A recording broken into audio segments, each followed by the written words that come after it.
Call this meeting to order. This is the 67th meeting of the Standing Committee on Finance. I want to thank our witnesses for being here and Mr. Jackson for joining us from, I believe, from British Columbia. I do want to apologize. We just had some committee business that we had to deal with at this moment. We do have 5 presenters here during the first panel. We have a professor from the University of Toronto, Mr. Aurel Braun. We have Organization Canada Without Poverty, the Executive Director, Rob Rayner. The Canadian Association of University Teachers, the Executive Director, James Turk. From the Canadian Medical Association, we have the past President, Jeffrey Turnbull. And from video conference, we have Mr. Michael Jackson, Professor, Faculty of Law at UBC. Mr. Jackson, can you hear me okay? I can, yes. Okay, thank you. You each have up to 5 minutes for an opening statement, and we'll start with Mr. Braun and work our way down. Thank you very much, and I would like to thank this committee for inviting me to speak to you. I tremendously appreciate this opportunity. I will speak to only a small section of Bill C-38, and this is Division 33, Part 4, which relates to the decision to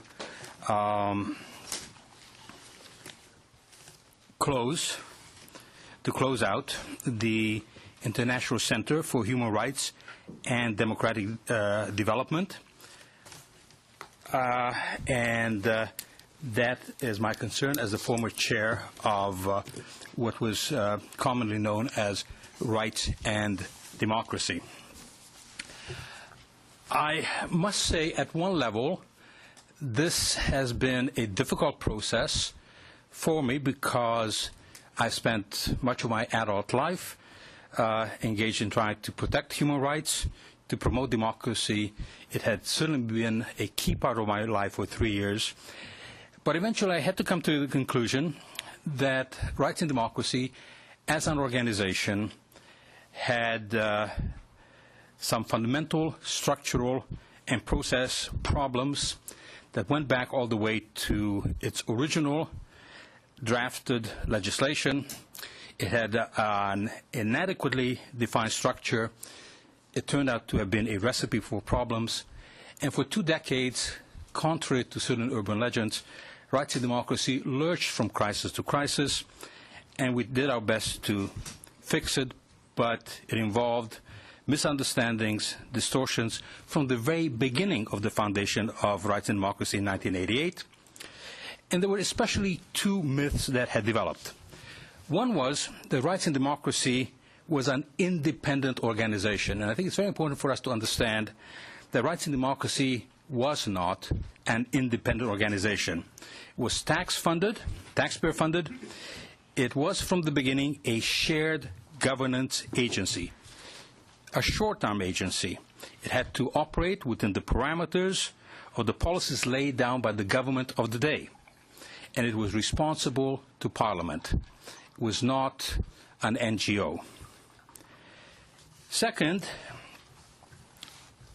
there was the myth that this was, throughout its history, some non-partisan organization. It was meant to be. And this was what was shocking when I came in. But in fact, what I and others found with Rights and Democracy when we came in 3 years ago, that it was an organization that was run wrongly as an independent NGO with private ideological philanthropy representing a narrow ideological perspective, using public funds, was pursued as if it was an entitlement. I have no objection to anyone privately funding, privately speaking up for any particular cause.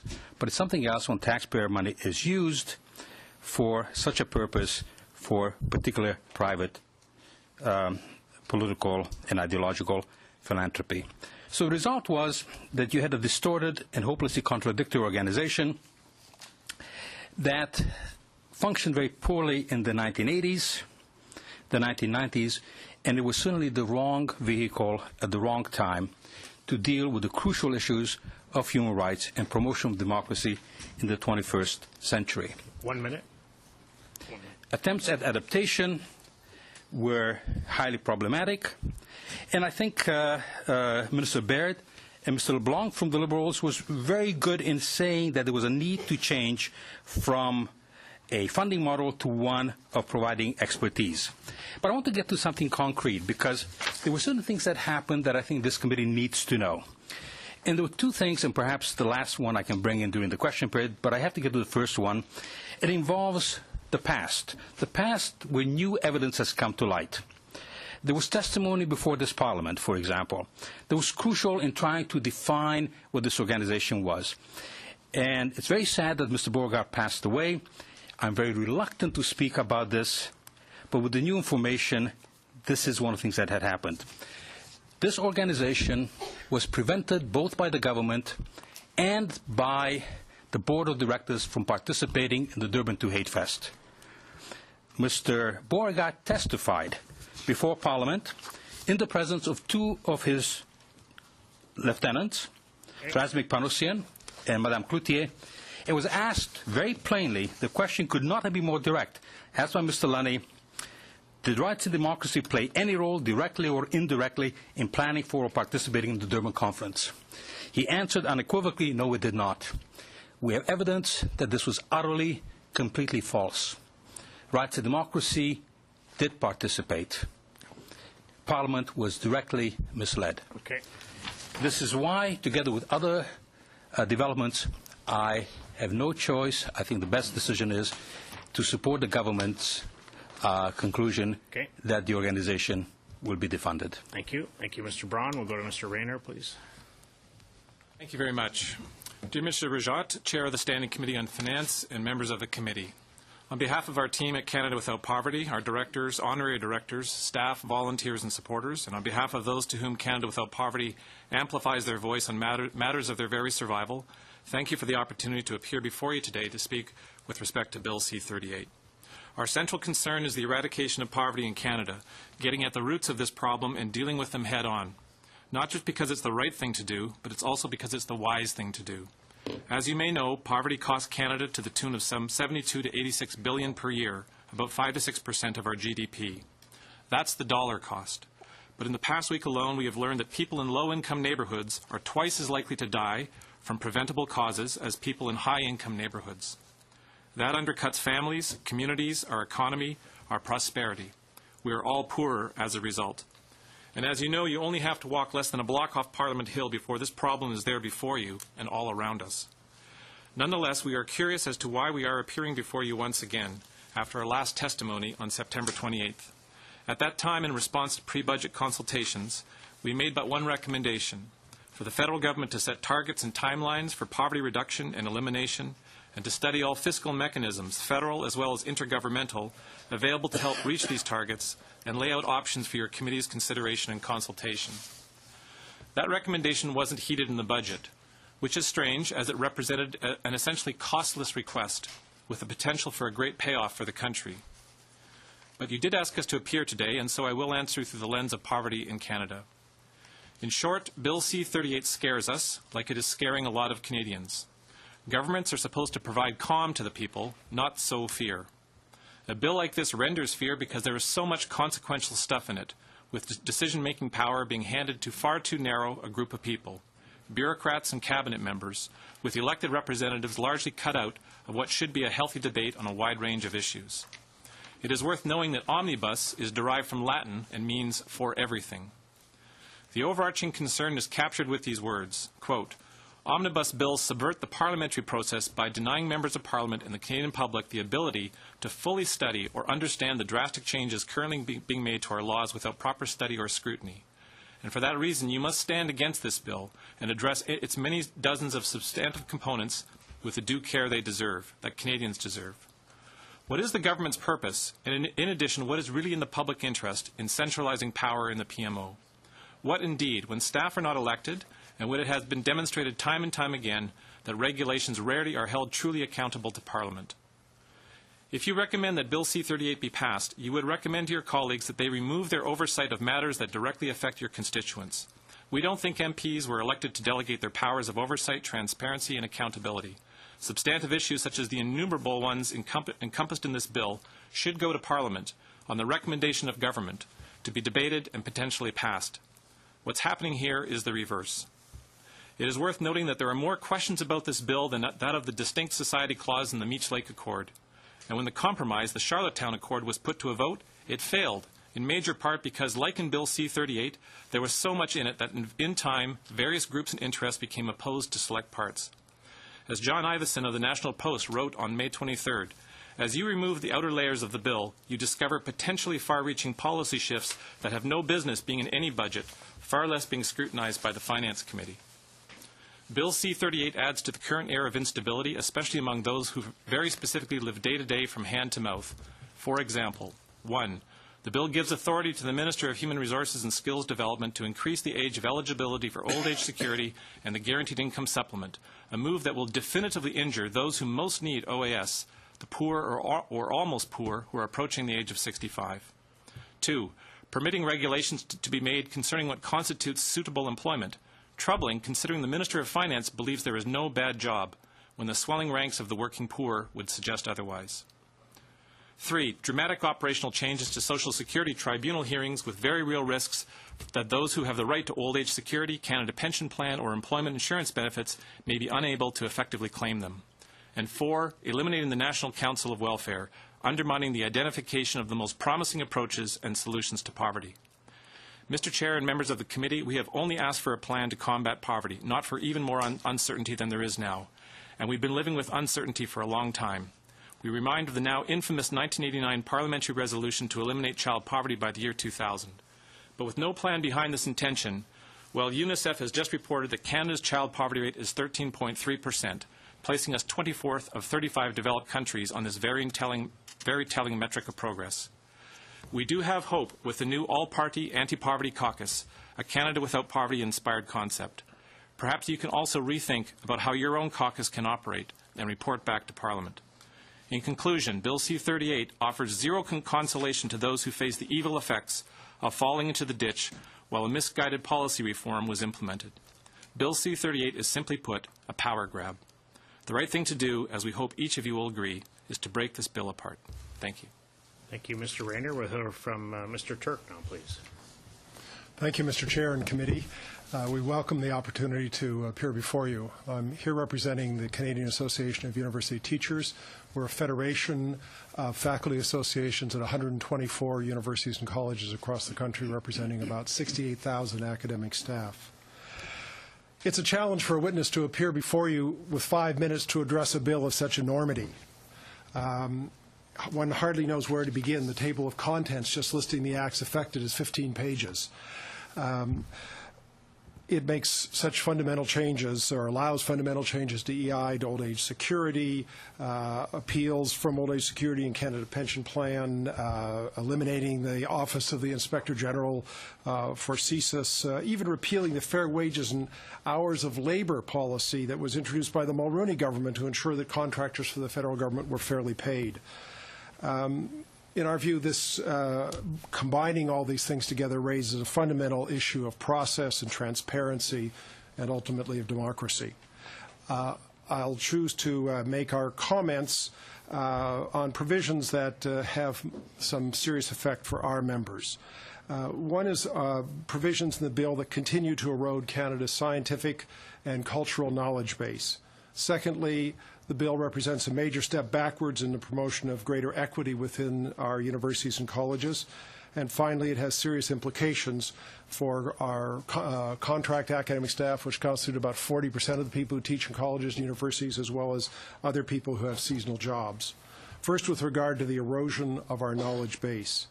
The last federal budget announced cuts across all government departments, including support for the 3 federal research funding agencies, SSHRC, NSERC, and the Canadian Institutes for Health Research, at a time when more research is more important than ever. At the time, we were told no programs would be affected, that savings would come from administrative efficiencies and synergies. We're seeing just the opposite. Because of the time, I'll just give you one example. At NSERC, for instance, we've seen the elimination of the major resource support and the Research Tools and Instrument Program that provided critical infrastructure to support basic discovery-driven research. I have a letter that I'll leave with the committee signed by 49 of the top scientists in Canada deploring what the elimination of those programs will mean and pointing out that now there are no funding streams left dedicated to the purchase of scientific equipment or to operate nationally or internationally unique resources. But beyond that, the bill also makes serious cuts to Library and Archives Canada. As all of you know, our National Library and Public Archives are basically the memory institution for Canada, preserving our heritage so that future generations can know our history and compiling all the books and articles about our country. Already devastated by decisions made by the Archivist and Librarian of Canada to put a moratorium on purchased acquisitions, to make other cuts, the current budget makes further reductions in the funding for that vital agency. It also, the cuts to Statistics Canada are devastating. It's having to eliminate, for example, and this is just one example, the only survey of full-time university faculty across the country. We will be the only industrialized country in the world that will have no idea of how many faculty we have, how one does planning. When the OEC does its tables of international comparisons, there'll just be a whole line of blank cells beside Canada because we don't collect the data. In terms of moving backward on equity, instead of strengthening the Federal Contractors Program, which was established by a conservative government in 1986 to help achieve workplace equity, the budget bill before you effectively guts that program. In terms of penalizing contract academic staff, as I say, roughly 40% of the people who teach in Canadian universities currently are on a per-course or limited-term appointment, so that during summers there aren't jobs and they use employment insurance as a way of tiding them over. The effect of the changes are going to be devastating for them. 1 minute.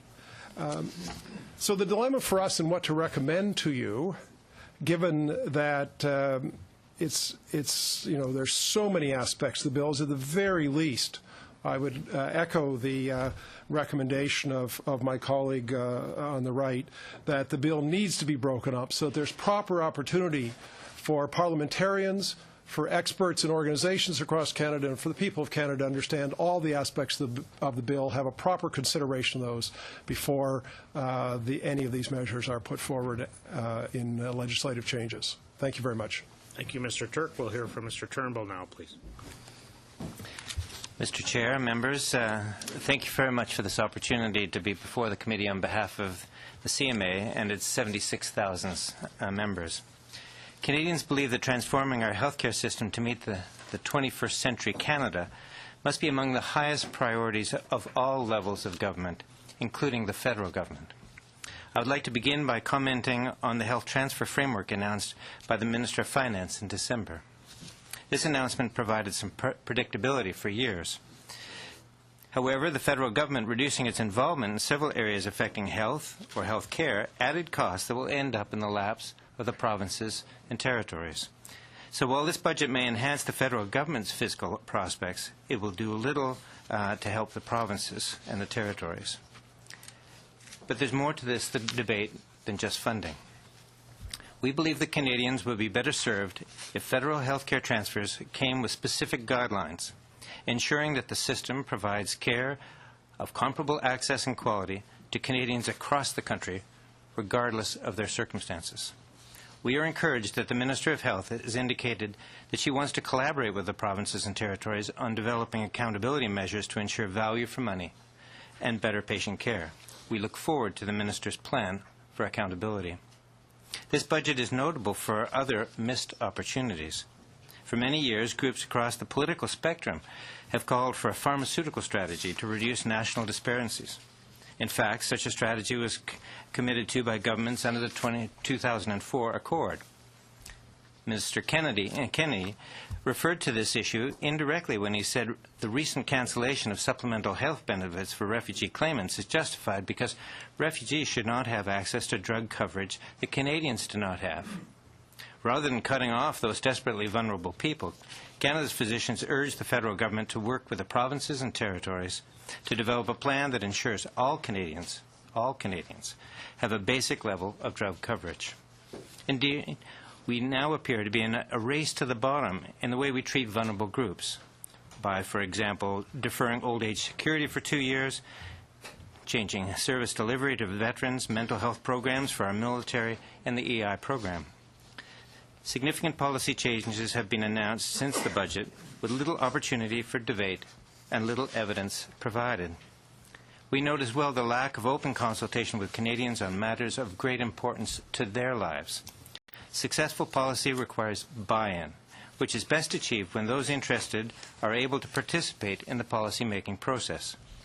This brings me to a wider concern shared by our members, that policymakers are not paying adequate attention to the social determinants of health, factors such as income and housing that have a major effect on health outcomes. We remind the government that every action that has a negative effect on the social determinants of health and their health will have dramatic physical consequences. The federal government is the key to change that benefits all Canadians. While there are costs and jurisdictions to consider, the CMA believes the best way to address this is to make the impact on health a key consideration of every policy decision that's made. The federal government has used this approach in the past as it relates to rural Canadians, for example. We therefore call for a new requirement for a health impact assessment to be carried out prior to any decision made by Cabinet. This would require that, based on evidence, all Cabinet decisions take into consideration the possible impacts of health and on health care, and whether they contribute to the country's overall health objectives. A similar model was used in New Zealand and some European countries. For example, if we took that, for example, in tobacco legislation, we would influence our tobacco strategies. Such an assessment would have particular dramatic impact on the effects of poverty. Poverty hinders both human potential and our country's economic growth, and needlessly so, as there are so many ways to address it effectively. The National Council on Welfare, which will disappear as a result of this budget, reported last fall that the amount it would have taken in 2007 for every Canadian to have an income over the poverty line was $12.6 billion, whereas the consequences of poverty that year added up to almost double that amount. Close to 10% of Canadians were living in poverty in 2009, many of them children, as UNICEF has underlined recently. This is a huge challenge for our country. So in closing, as this budget cycle ends, and as you begin to prepare for the next, please bear in mind that as prosperous as our country is, if we do nothing for the most vulnerable in our society, our children, the elderly, the mentally ill, our Aboriginal peoples, we will have failed. Thank you very much. Thank you, Mr. Turnbull. Now we'll go to Mr. Jackson for your 5-minute opening statement, please. Mr. Chairman and members of this committee, my name is Michael Jackson. I am a professor of law at the UBC Faculty of Law. I am in equal measure surprised, disturbed, dismayed, and alarmed that I am appearing before you today. I say this for 3 reasons. First, over the past winter, I made submissions and appeared on behalf of the Canadian Bar Association before the House Committee on Justice and Human Rights and the Senate Committee on Constitutional Affairs on Bill C-10, the Safe Streets and Communities Act. This bill, now enacted, contained a specific part that made a number of amendments to the Corrections and Conditional Release Act. The House and Senate committees heard from many witnesses addressing these changes. Nowhere in any of the reports that were the foundation for Bill C-10 or in any submissions to these committees by officials from the Parole Board. Mr. Jackson, sorry, we have a point of order here. Yes? I respect Mr. Jackson's expertise and whatnot. He's talking about C-10, which isn't part of the Budget Implementation Act, so I was just wondering if he was talking about another division in BIA. Otherwise, this is out of scope. My understanding is he's addressing Division 37. Division 37? Yeah. All right, thank you.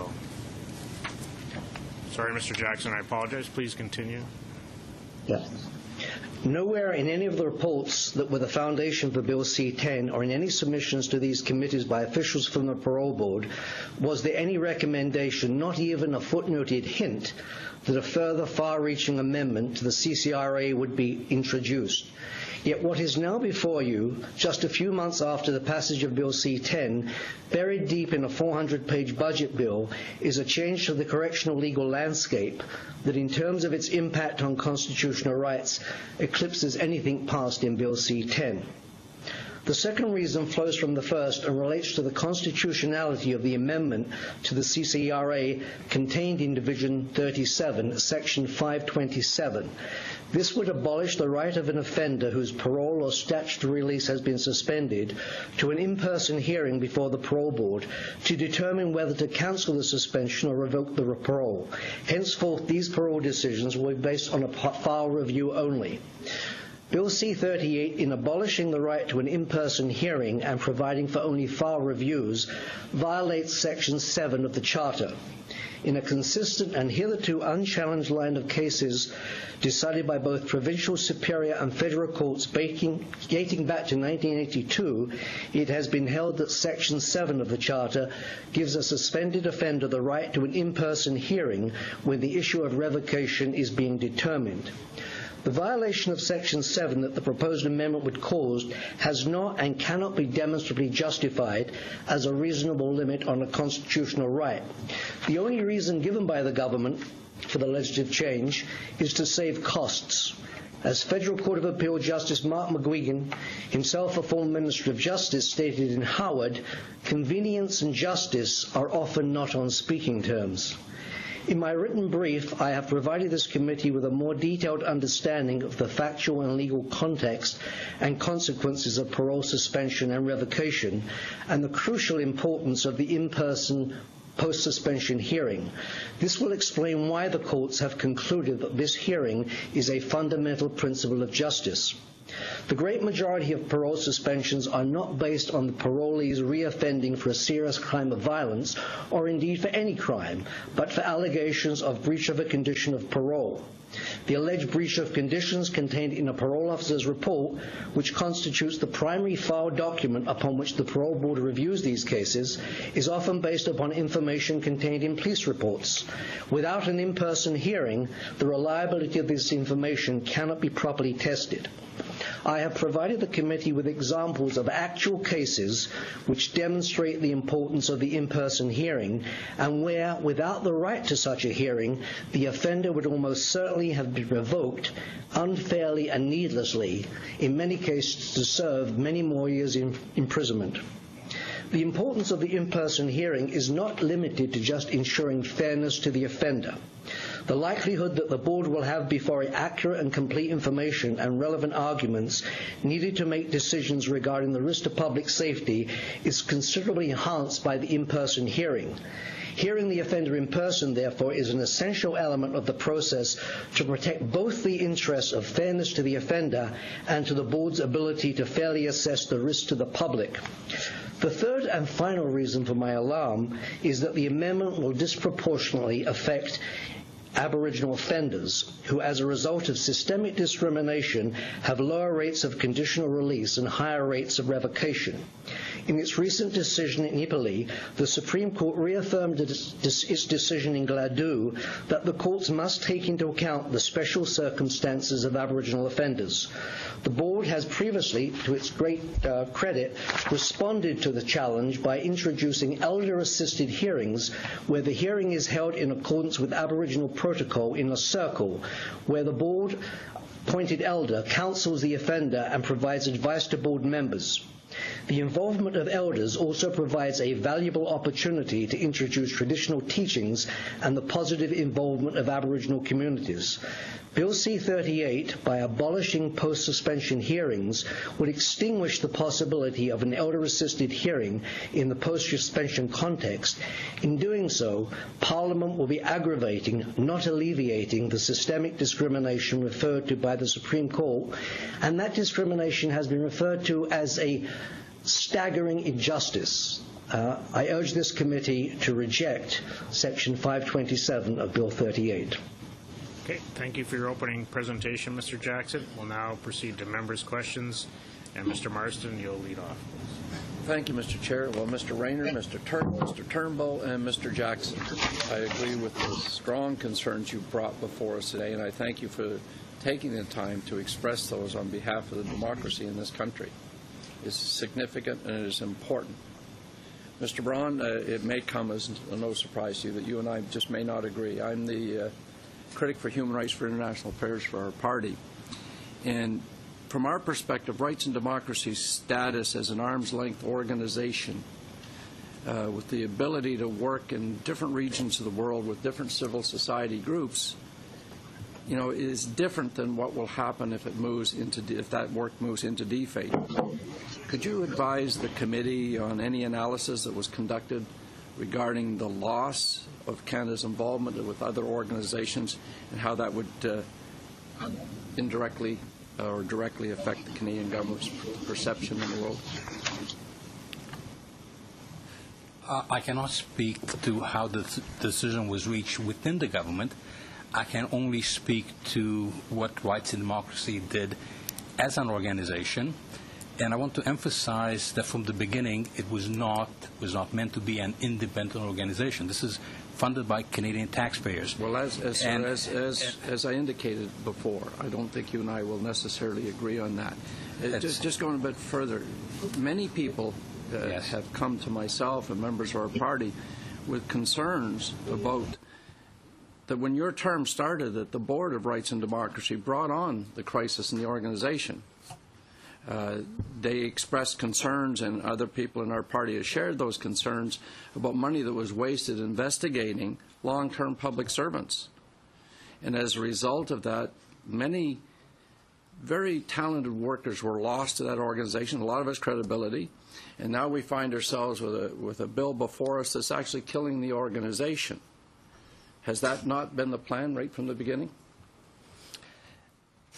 I had invested 3 years of my life working extremely hard to try to reform our organization that was meant to protect human rights and promote democracy in a nonpartisan fashion, being a responsible custodian of public funds. Not an NGO, not a private organization, but one funded by the Canadian taxpayers where we have to answer to Parliament. It required transparency, it required accountability, it required responsibility. These things were not met by the organization. I think that especially the opposition should be shocked by the fact that when Mr. Latulippe, the last president, testified before Parliament, and Mr. Dewar from the New Democratic Party said to Mr. Latulippe, there was this Durban II conspiracy. That's a dud. From what you're showing in the documents here, I say it's a dud. But it wasn't a dud. Okay. The late president came before this Parliament and essentially perjured himself. Does that not bother the opposition? Okay, well, I want to move a little further. The annual budget of Rights and Democracy was about $11 million. Was that correct, sir? I'm sorry? The budget of Rights and Democracy was approximately $11 million? Closer to 13 at the end. Okay, well, I'll correct that. And it was completely dedicated to that work. What assurance can we have now, opposition and government, as to the projects that were conducted under Rights and Democracy? Will they move forward under DFATE? It's not just DFATE. There are other organizations that can do it. Perhaps eventually a new organization will be founded, more on the model of the National Endowment for Democracy in the United States, which is very effective. I cannot predict. But you should be aware of the fact that our investigations showed that Rights and Democracy was spending about double on its staff and on expenses what similar organizations were doing. In other words, what was supposed to be work outside the rest of the world, that work was not being done. Was that audited, and that you're suggesting that this came out from misappropriation, and was there charges filed against anyone? This is a structural problem that I'm talking about. Okay, so, so there was no badly actual drafted fraudulent use or anything like that? it was an organizational flaw which resulted in Rights and Democracy misfunctioning in comparison to other organizations. Thank you. But there was also one instance of fraud that perhaps I will have a chance to speak about. Thank you. Thank you, Mr. Marston. Ms. McLeod, please. Thank you, Mr. Chair, and I also would like to thank the witnesses. We appreciate the time you've taken out, I'm sure, from very busy schedules to help us with this debate. The one thing I want to mention up front is I hear from many of the witnesses have said that 450 pages, and like it's a horrifying number. I do just want to note that in 2009, it was 552 pages. In 2010, it was 880. And in 2011, it was 644. So I think we need to recognize, and also I look back because it was said, well, this is different. The others were focused strictly on budget issues. Well, I think there's two things. One is we did look back, and there's significant many pieces. So a budget by its nature is really a whole of government opportunity to move forward. So I think that was an important point to make, that 450 pages is actually perhaps less than we've done in the last few years. And also because we have devoted more time for study of this particular legislation than has been done in the last 10 years, so significantly more hours devoted to actually studying the legislation. But I think what I would like to do is start with Mr. Turk. And Mr. Turk, what you're saying is actually a little bit I'm surprised by, because I have certainly pages of quotes of people who also have an interest in terms of education, innovation, and research. I could go through them quote by quote, and but I won't. But I will sort of pick out one. Let's see, the University of Colleges of Canada, the President, in the face of tough fiscal choices, the government showed leadership by continuing its investments in research, innovation, research, infrastructure, university-private collaborations. Universities give high marks to smart investments in research and innovations. Again, I could go on and on. I have pages of people that were very complimentary to, for example, $500 million to the Canada Foundation, $60 million to Genome Canada, et cetera, et cetera. And I know in the riding of Kamloops, Thompson, Caribou, we just recently, cut the ribbon to a beautiful new building. So, having said that, and looking, there is a number of very positive measures in terms of supporting research and development. Are you suggesting that these other national associations are wrong in their assessment? I most certainly am. Since 2007, the real contribution of the federal government to the three federal granting councils has fallen in real dollar terms. That is, they're receiving less today in real dollar terms than they received in 2007. So I have a letter for organizations. Well, if they're saying that's fine, then we just disagree with them. We happen not to think it's fine at a time when every member of the Parliament in this room would acknowledge the importance of research for Canada's future. The fact that this government is funding our granting councils at a lower real dollar base than they did 5 years ago should be a concern. And if it's not a concern to AUCC or some other organization, well, we do indeed disagree. The effect of the most recent budget announcements has been the elimination of programs, vital programs. I say I have a letter I'm tabling with a committee of 49 of the top scientists in this country, deploring what's happening and talking about the devastating consequences it's going to have for their research centers. So, Mr. Turk, certainly I think, I would beg to disagree that these people could be so wrong. These are national organizations. As we are. So there's a difference of viewpoint. That's so absolutely. You're asking our viewpoint, and I'm sharing it. 1 minute. So what I will do is perhaps I will go to Mr. Braun. You wanted to make one more comment in terms of you had a second issue that you wanted to make in your opening statements, and you didn't have time for that. Could you speak to what was your second issue? As I said before, the problem at Rights and Democracy was that despite the best efforts, it proved to be an unreformable organization. When you look for responsible governance, when you look for transparency and accountability. I mentioned the fact that the late president basically perjured himself before Parliament. But as we struggled to change, we found out that, for example, the staff of Rights and Democracy was informed that our organization had been defrauded in an operation in Burma. They were informed in September of 2011, and I'm giving this as an example of the kind of issues that we faced.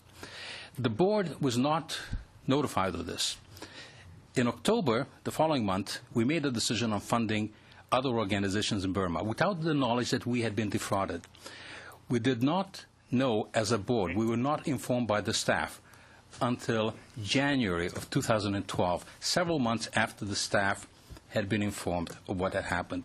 You cannot run our organization on that basis. We cannot justify spending up to $30 million of taxpayer money on human rights. Round. Unfortunately, the member's time is well over, so we'll have to come back in another round. Mr. Bryson, please. Thank you very much, Mr. Chair. And thank you, Mr. Rayner, for joining us today. Thanks to all of you for joining us today. And I want to speak to you about the whole issue of income inequality and the gap between rich and poor in Canada, which has grown under federal governments of different political stripes. It's grown under provincial governments of in fact, all of different political stripes in Canada. So it's not a partisan issue. What would be the public policy prescriptives that would actually potentially make a difference in terms of narrowing the gap?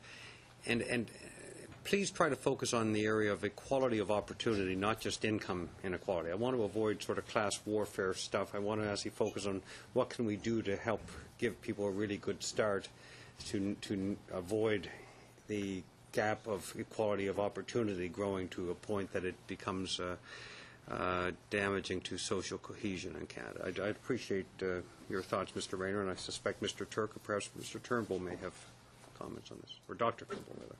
Well, I'll mention two points, one in which is income related. And it's actually a recommendation that has been put forward to Parliament by the Special Senate Committee that looked at the whole issue of poverty and the federal role. There was a recommendation for a green paper study on guaranteed income, which is a form of social security that we have to some degree in Canada, but it could be expanded. I would say there's a resurgent interest in guaranteed income in terms of what it could do to help stabilize people's lives, offer them better opportunity to move forward, and essentially replace some, in my view, 19th century and even 20th century concepts of social security. But Senator Hugh Segal has... That's correct. Senator Eagleton and Senator Siegel's report had a recommendation for an in-depth feasibility study of essentially expanding the system of basic income or guaranteed income in Canada. The second is, the research is pretty solid in terms of investing in early childhood learning and education, and that the return on that investment is in the area of 9 to 1. Children are our most vulnerable and also our most precious resource, and as the UNICEF report on child poverty has made clear this week, we are doing poorly as a country. So there's a lot more we could be doing in that area. I think the federal government has a profound role through not just early childhood education, but obviously through adult learning as well. There's lots we could be doing there, and we are not having the kind of discussion and debate in this country on those kinds of issues that we should be having. Instead, we are getting, I think, sidelined on some lesser concerns, such as are wrapped up in Bill C-38, which is just an absolute hodgepodge of issues that we can't possibly do justice to. Time marches quickly, doesn't it? Thank you very much. I would certainly second what Mr. Rayner said with regard to the importance of early childhood education. The evidence is overwhelming on that being one of the most important investments. Also, the investment in proper social housing. It's a desperate problem in this country that needs to be addressed more aggressively.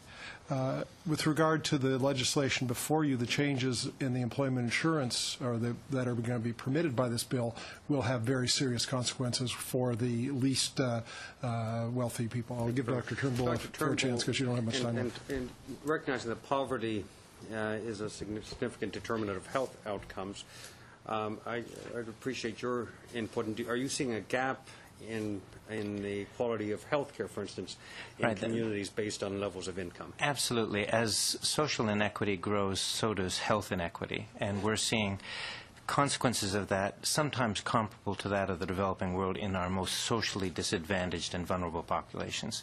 And whereas there are many strategies to address social inequity, I can tell you from healthcare, addressing healthcare inequity and reaching out to those vulnerable population and improved strategies, creating national standards of minimum acceptable standards of care, creating pharmacare programs so that all Canadians, no matter where they live, can access pharmaceuticals, and particularly addressing the health care of Aboriginals, a unique federal responsibility. If we could address those things, I could tell you that at least we would be able to address some of the downstream consequences, and I would argue that we should at the same time be addressing the upstream social inequity that leads to health inequity. Thank you. Well, I think just on the early learning, there were 23 kids in my grade 6 class in rural Nova Scotia. Only 8 graduated from high school. When I think back to those kids, the difference between those of us who did and those who didn't, came from families where they didn't have an opportunity to read at home and that sort of thing. Not because they had bad parents, but because they had parents who probably couldn't read or had limited literacy. So I think that I agree with you in terms of breaking that multi-generational poverty cycle. That is a learning. So thank you very much. Thank you, Mr. Bryson. We'll go to Mr. Hoback, please. Thank you, Chair. And again, I'd like to thank witnesses for being here this afternoon. And I'm going to talk with you, Mr. Braun, actually, and just talk about the rights and democracy. I do have a Charter Director's designation through McMaster, so board governance to me is a very important issue. It's something when you take that designation, you learn a lot about it, and you hear some good case studies on what goes wrong in corporations or not-for-profit organizations when they don't have proper governance and proper transparency. And it looks to me you came into a really good case study that sounds like it was full of a lot of challenges. Can you give us a few more examples? Like your example in Burma, that's a scary challenge. Just tell me what you're facing there when you first came into that organization. When I came in, I had some ideas that rights and democracy had been problematic because there had been previous crises, and we know that, and lurched from one to the other. But the severity of it was not apparent until you get to the organization, until you begin to ask for accountability, until you want to have transparency. And what was sad about, despite the efforts that we made, and we invested an enormous amount of time, people who were on the board were highly dedicated to try to get this organization right, because we all felt that the promotion of human rights, the protection of democracy was absolutely crucial. But you can't do that when most of the money is spent wastefully, when you don't know where it's going, when you have situations where previously we had been giving money to Navatin Pilay's office, the UN High Commissioner for Human Rights, where there was no accountability for that money. You may as well have put money in a suitcase and just opened it up over Geneva, threw it out, and the Deloitte Touche reports indicated we don't know where exactly the money went. Then when we come to Burma, this was fairly recent, where we learned that we and other organizations had been defrauded in Burma, a total of several $100,000, tens of thousands of dollars in our case, and the staff did not inform us of this. We found out afterwards that the late Mr. Beauregard, who was used, sadly, by some members of the press and the opposition to bash those of us who tried to bring responsibility and transparency to this organization, had testified, and he had misled in the clearest fashion Parliament. And there were documents that were available that were kept from us. And we then found out there was an article by a journalist this year who went over and said, we found out that the denials about participation in the Durban 2 Hate Fest, Canada, you will recall, took the lead in walking out of the Durban 2 conference. We were followed by the leading democracies. Yes. Ahmadinejad addressed that hate fest. 29 countries walked out. And when Mr. Beauregard testified, he said unequivocally, and he had 2 of his key lieutenants testifying with him, standing beside him, we did not participate. Well, we found out, and this is the report in the Ottawa Citizen, the staffer's responsibility. We did not know there was a staffer in Geneva. The responsibility was to manage the Durban NGO panel correspondence, write Durban planning newsletters, brief NGOs on the registration and accreditation process. She undertook a senior role in the Durban 2 preparations. This was a carefully crafted, deliberate participation which was kept from the board, which was kept from Parliament, and we could not get that access to this document even in 2011, even though we made the best possible efforts. You can't run a human rights organization that is not internally transparent. You can't help the cause of human rights unless you make sure that you are accountable and you are responsible.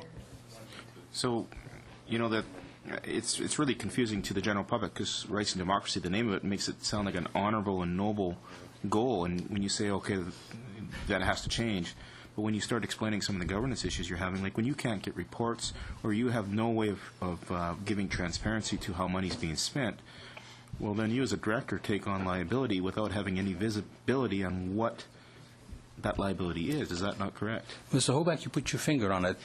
As a director, and particularly I as chair, you have a duty of care. You cannot carry out that duty of care unless you're able to make fully informed decisions, unless you get timely and clear information, unless you have that information release that we asked for. We had board members who for month after month after month asked for information, faced with stalling and denial of information. These are members of the board of directors. I, as chair, was not informed for several months that we had been defrauded in Burma while we made decisions. It becomes absolutely bizarre. We had a situation where a chair's report was sent to Parliament, where my signature was put on it, and it wasn't cleared with me. Okay, thank you. Thank you, Mr. Hoback. Ms. Nash, please.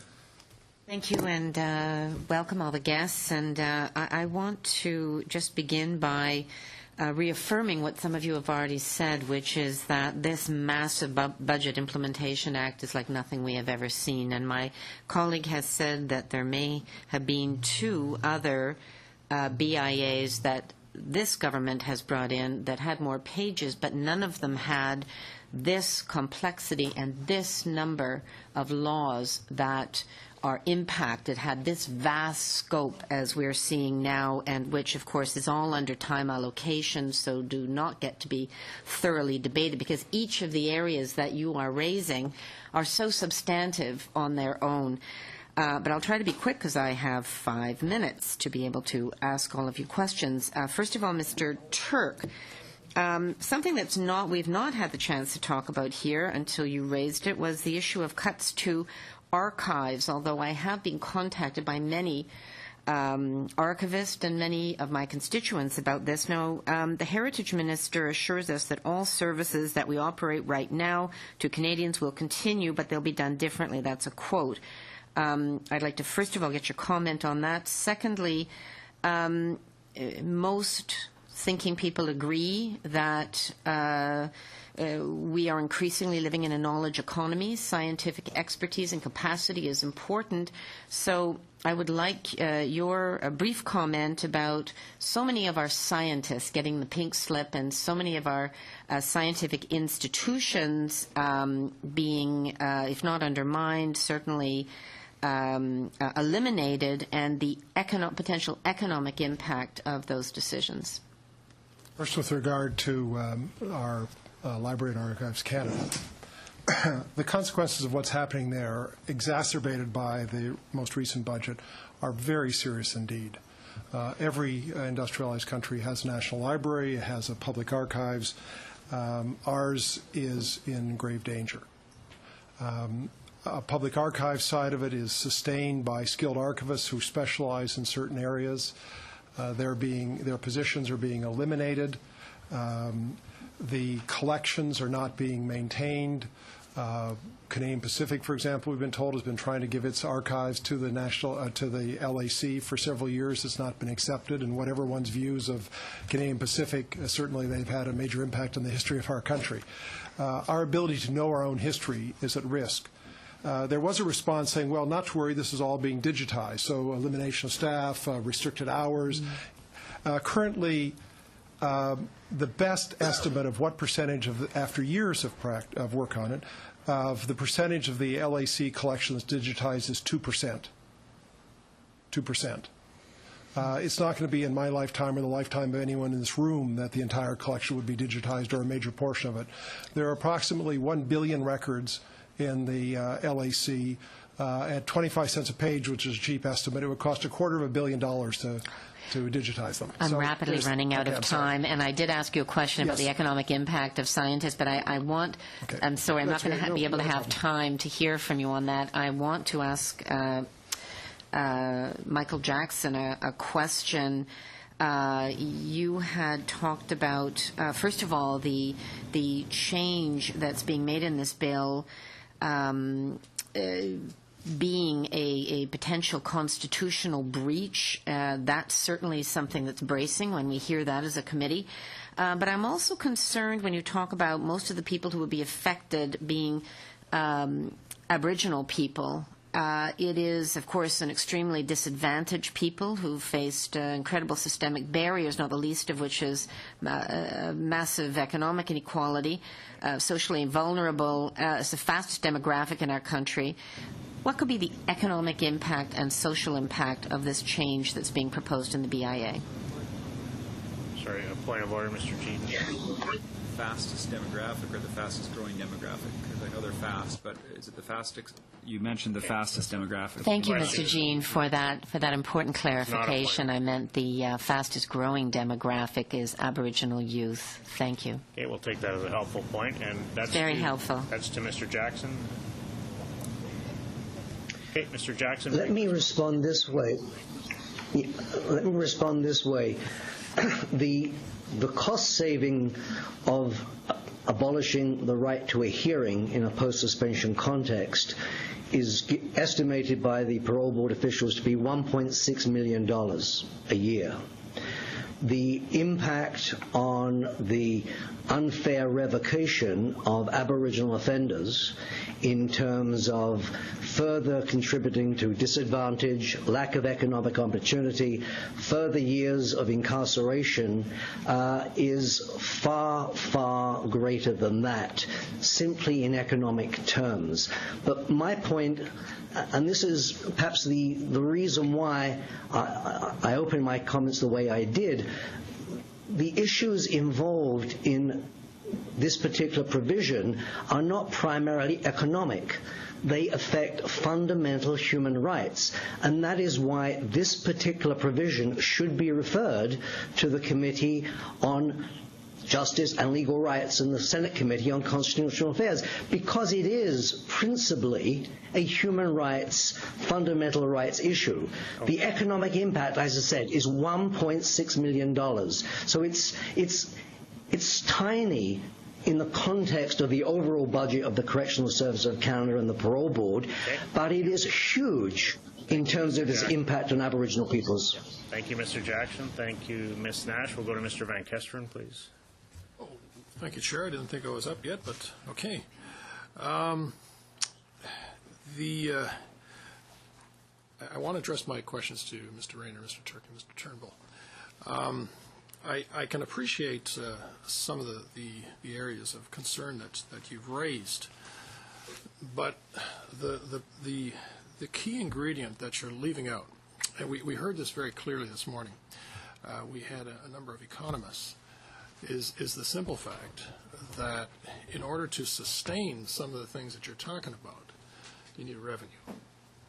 And I don't have the figures with you.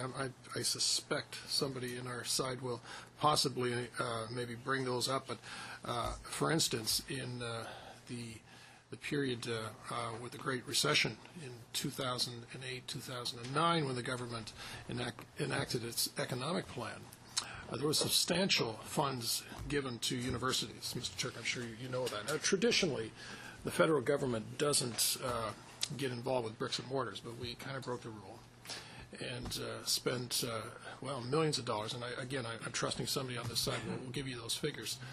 The same could be said, I think, for health. As a matter of fact, the finance minister has said that we would be allocating an additional 6% to the provinces.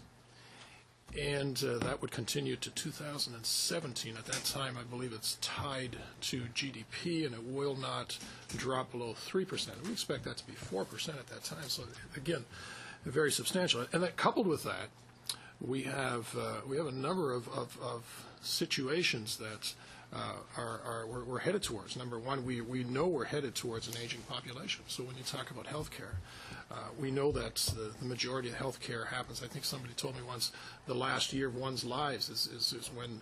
So as we see an aging population, we know that we're going to be spending more and more money in health care. So the problem that we're seeing, of course, is that as this continues, as this intensifies, we're going to be needing more and more money. And I'm going to give Mr. Rayner a chance to respond, but the one thing that disturbed me is when you suggest, and you know, I can appreciate everybody can have their opinion. That's great. But normally when we ask somebody to appear before us, we want them to give us expert advice.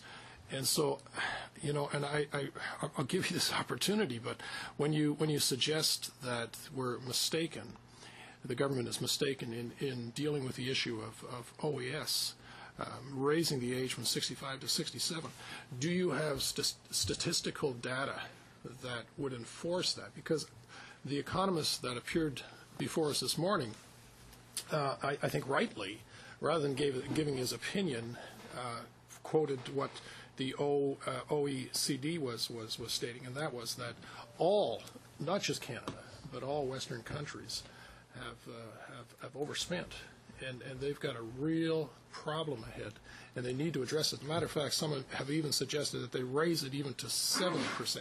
So I'm wondering, do you have any statistics or something that would give you support in that kind of a statement to suggest that we need to move that down instead of move it up? I will get back to you with some firm specifics on that. I would just here briefly say that the Chief Actuarial Officer, as you may be aware, has already spoken on this issue to say that there is no crisis in the old age security. It's adequately supported. It is sustainable in its current form. We can get you the reference on that. But I think I'm going to come back to what Mr. Jackson's point was, is this is an example of an issue that isn't just a monetary or even a monetary issue. There are so many substantive things in this bill that have nothing really to do with the budget or the economy. They have a lot to do with fundamental issues of human rights or of social development and so forth. So this is the kind of issue that deserves a far fairer hearing than what it's been given to date. To package it into a massive omnibus bill is a big mistake.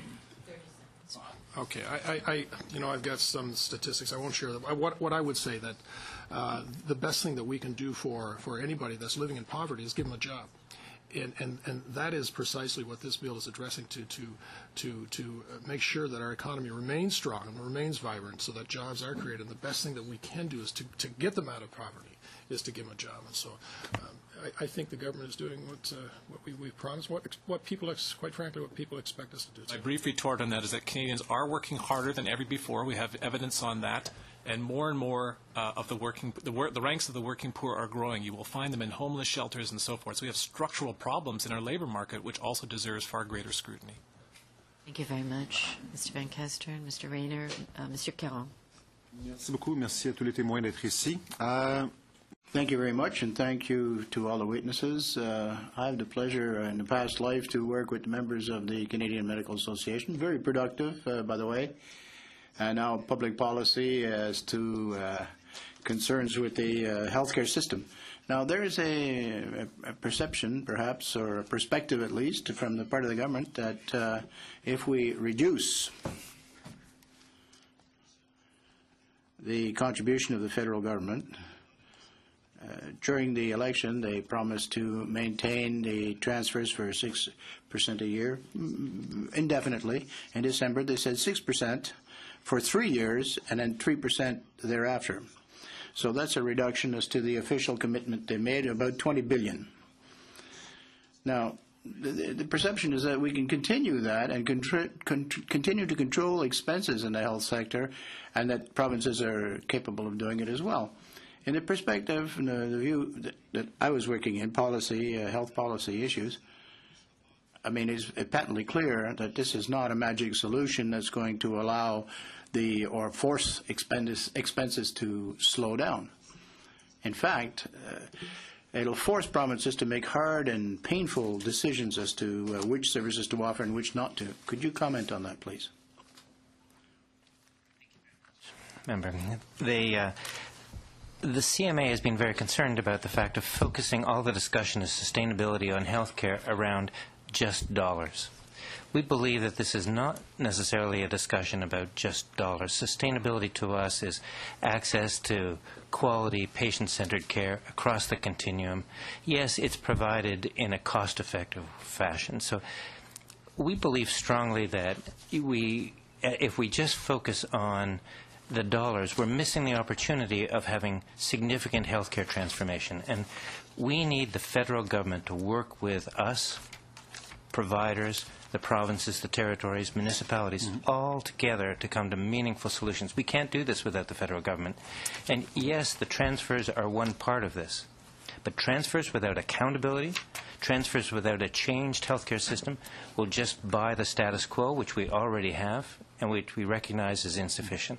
I can't think of anything worse than taking existing money out of an already struggling healthcare system that is having a great deal of difficulty providing services to ordinary Canadians, and especially those most vulnerable. So without transformative change. I'm going to have to cut you. So what you're saying, thank you. What you're saying basically is that the federal government is missing a good chance to show leadership by being able to look at the problem in a very different perspective than military.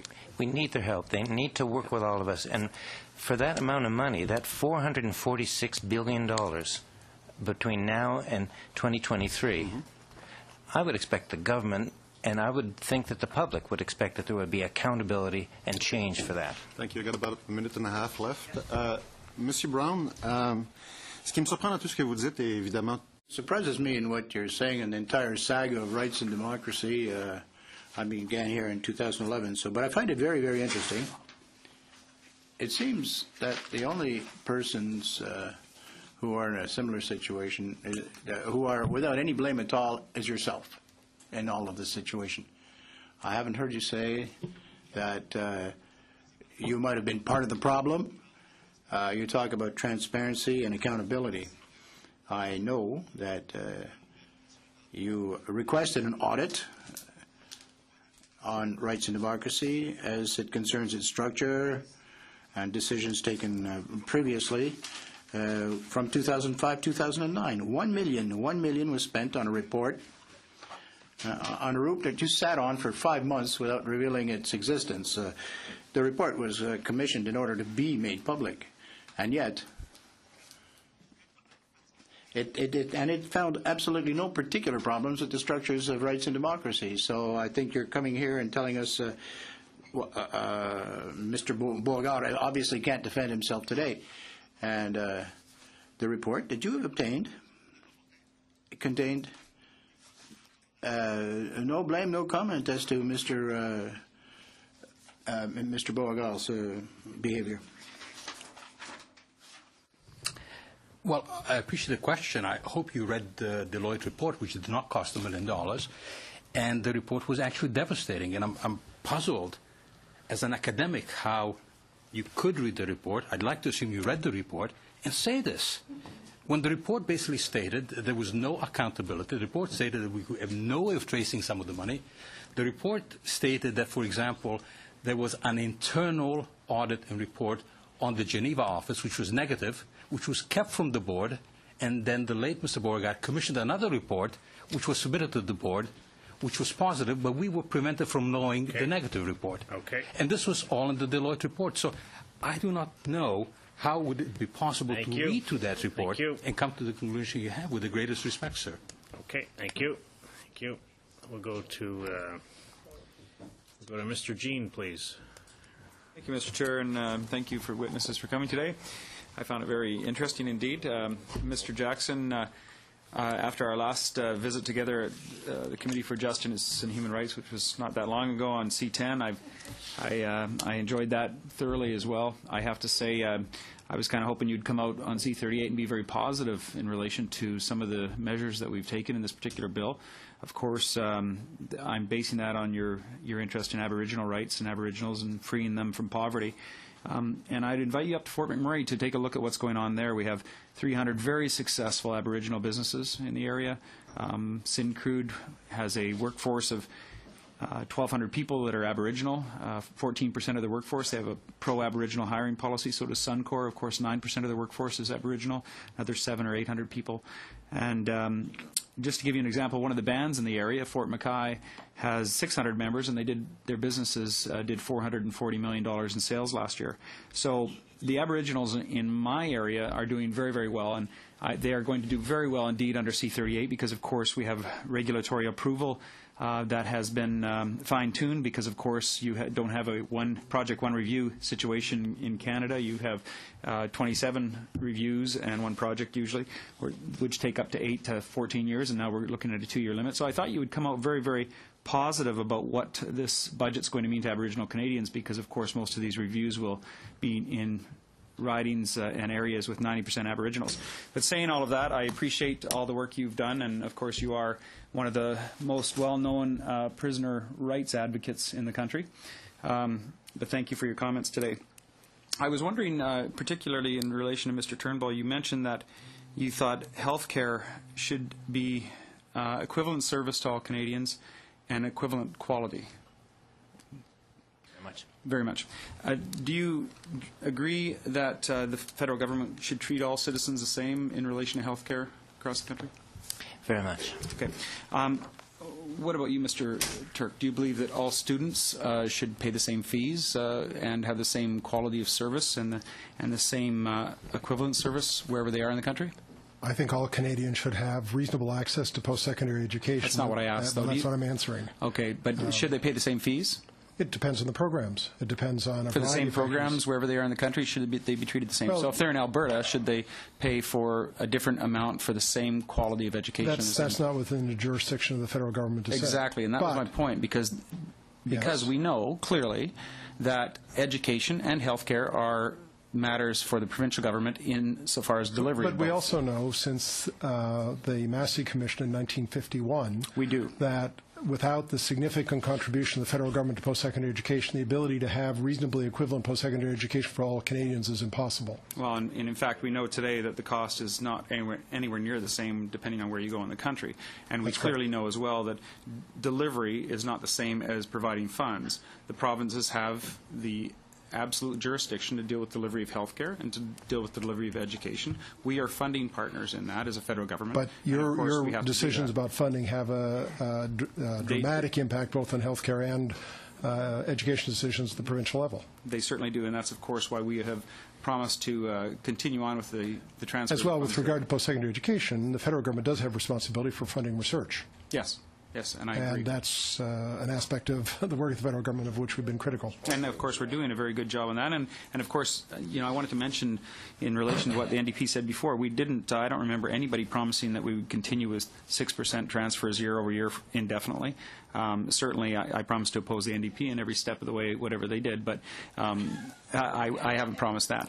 I wanted to comment, too, in relation to Mr. Braun. Do you have anything else to say about the organization that you were part of and some of, you mentioned fraud, and I'm kind of nervous about some of the things you've said as a lawyer, but do you have anything further to say about that? And you did say you clearly indicated that you support the government's position. Give Mr. Braun the time, then, because I'm always cutting him off, and I feel bad. Me too. Mr. Braun, let's go. I think everyone is right to be nervous about what was happening in a human rights organization where you could not get information. We did not control when, for example, the Deloitte report would be released. As members of the board, we wanted it to be out as soon as possible. I personally wanted the Circle report out as well. I think transparency is absolutely crucial. The facts have to come out, and people should be able to judge that. And this is what is so essential, that unless you have an organization that can show that it uses funds responsibly, it is effective, it brings those areas of expertise to genuinely promote human rights and democracy. One cannot justify that because it's not a private organization. We are responsible to the taxpayers, and unless we meet that duty of care, it's very difficult to justify in the 21st century that kind of expenditure. And this is why very reluctantly, after struggling for 3 years, I had to come to the conclusion that the government made the only viable decision in this particular case. Thank you. Monsieur May, s'il vous plaît. Monsieur le Président, on entend souvent parler. Thank you, Mr. Chair. We often hear the government say that in previous governments, which were conservative as well, there were omnibus bills, and it was normal to have omnibus bills. And I might recall that they were minority governments, and they were found also guilty of contempt of Parliament. So let's be careful when you refer to previous government. So now that you're a majority. Why an omnibus bill? You are now a majority. It's not because that it happened in the past that it's okay to do it currently. If we take a look at the media, if you take a look at Financial Post, everyone is saying that this bill it doesn't belong. It should be broken up into pieces and allowed to be studied by various committees and studied thoroughly. Obviously, I agree with you that this should be studied under the Justice Committee. But what is of concern, again, because we did mention it, it's regarding the fact that it's basically unconstitutional. So can you explain to me more in terms of what the impact is, or what it is in terms of on the legal side of it? Certainly.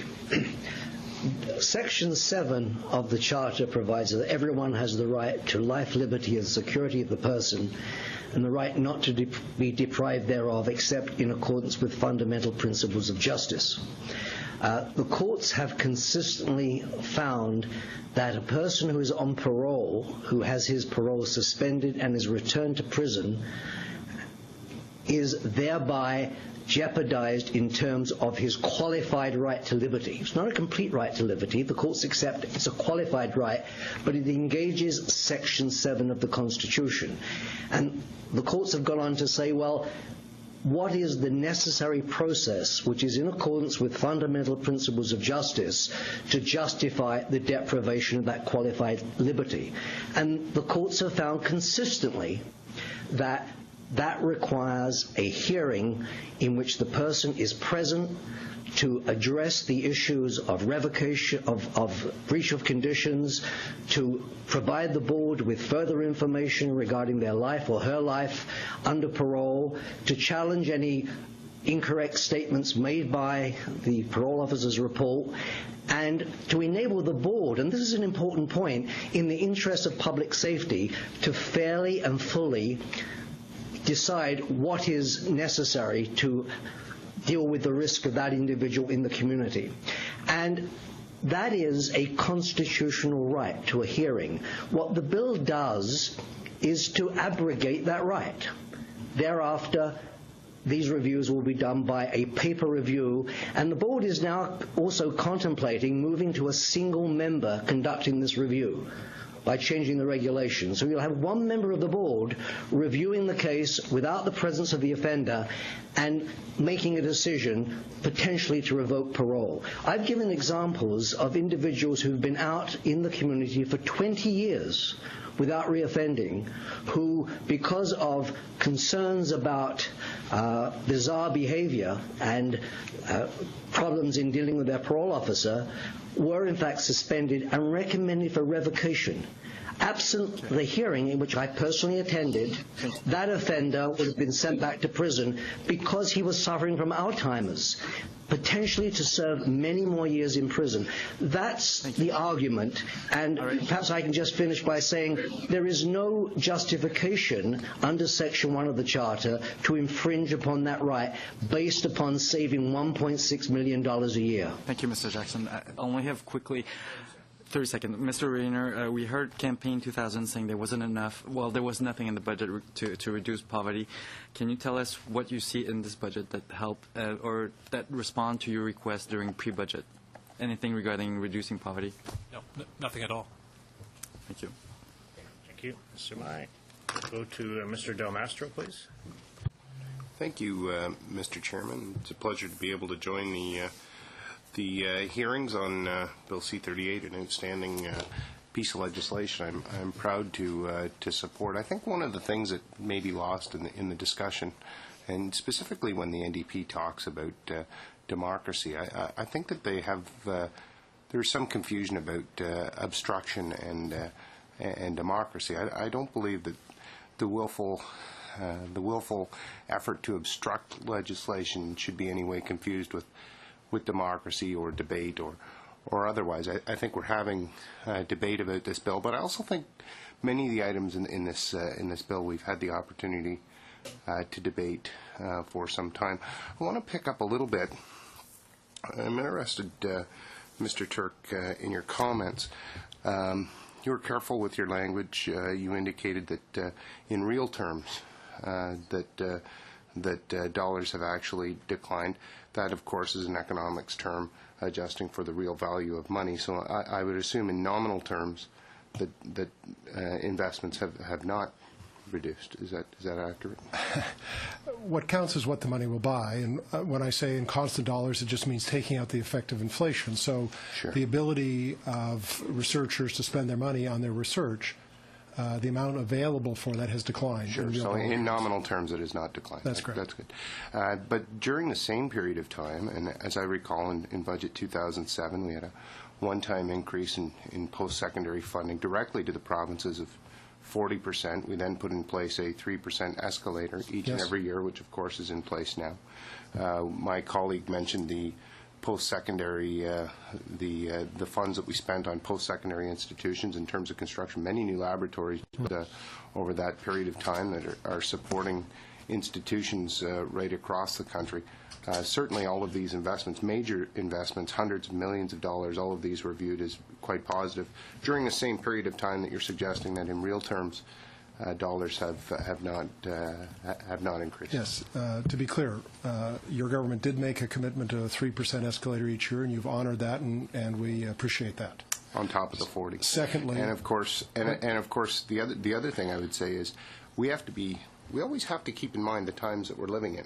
And we've made all of these investments and prioritized education right across the country at a period of time when the country, one, we've been struggling with a deficit, but globally many countries like us, similar countries like, for example, the UK, have actually withdrawn significant amounts of money. We've made a different decision, haven't we? Well, our principal comparator and the place where we lose academics to or gain them from is principally the United States.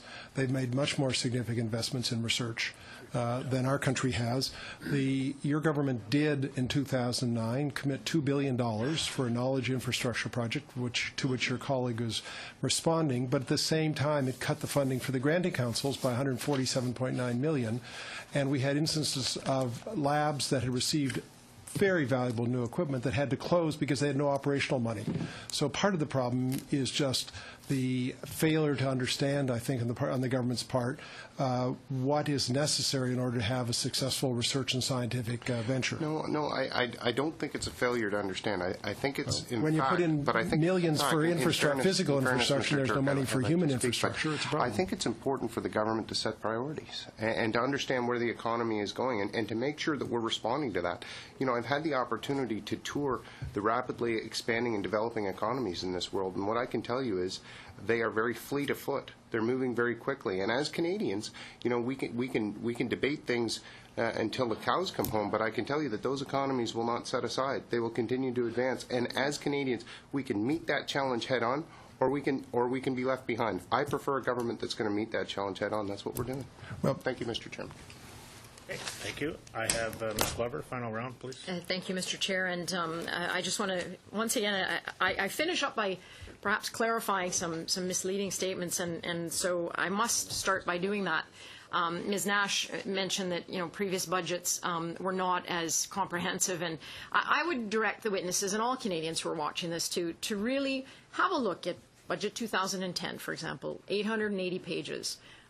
Yes, it was a minority government, which is why Mr. Mai's logic makes no sense, that their parties together only asked for 16 hours of study on that bill, where we have provided 60 hours on a smaller bill, virtually half the size of the 2010 bill. And most of the things that are in that 2010 bill, frankly, are in this bill again, because we're now enhancing and improving.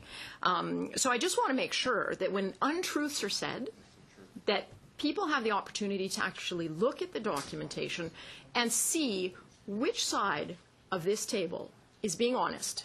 And I'm going to say that for the last time because it keeps coming back and back and back, and it's important that we be very frank with Canadians. I would like to turn to Mr. Turnbull. I truly do admire the work that you do, sir. But I understand we have some differences of opinion on some of the things that are in the bill. But may I ask you about some of the things that I think we might agree on? So I'm going to go through them. You tell me whether or not you think these were valuable enhancements to what we presently have in the area of health. So, for example, investing in mental health research. Now, it might not, I'm talking about everything in the budget, might not all be in this BIA, but it will be coming. So I'm interested in going through the ones in the BIA as well as some others. So investing in mental health research, the $5.2 million to establish and integrate a network of mental health-related professionals. Good or bad?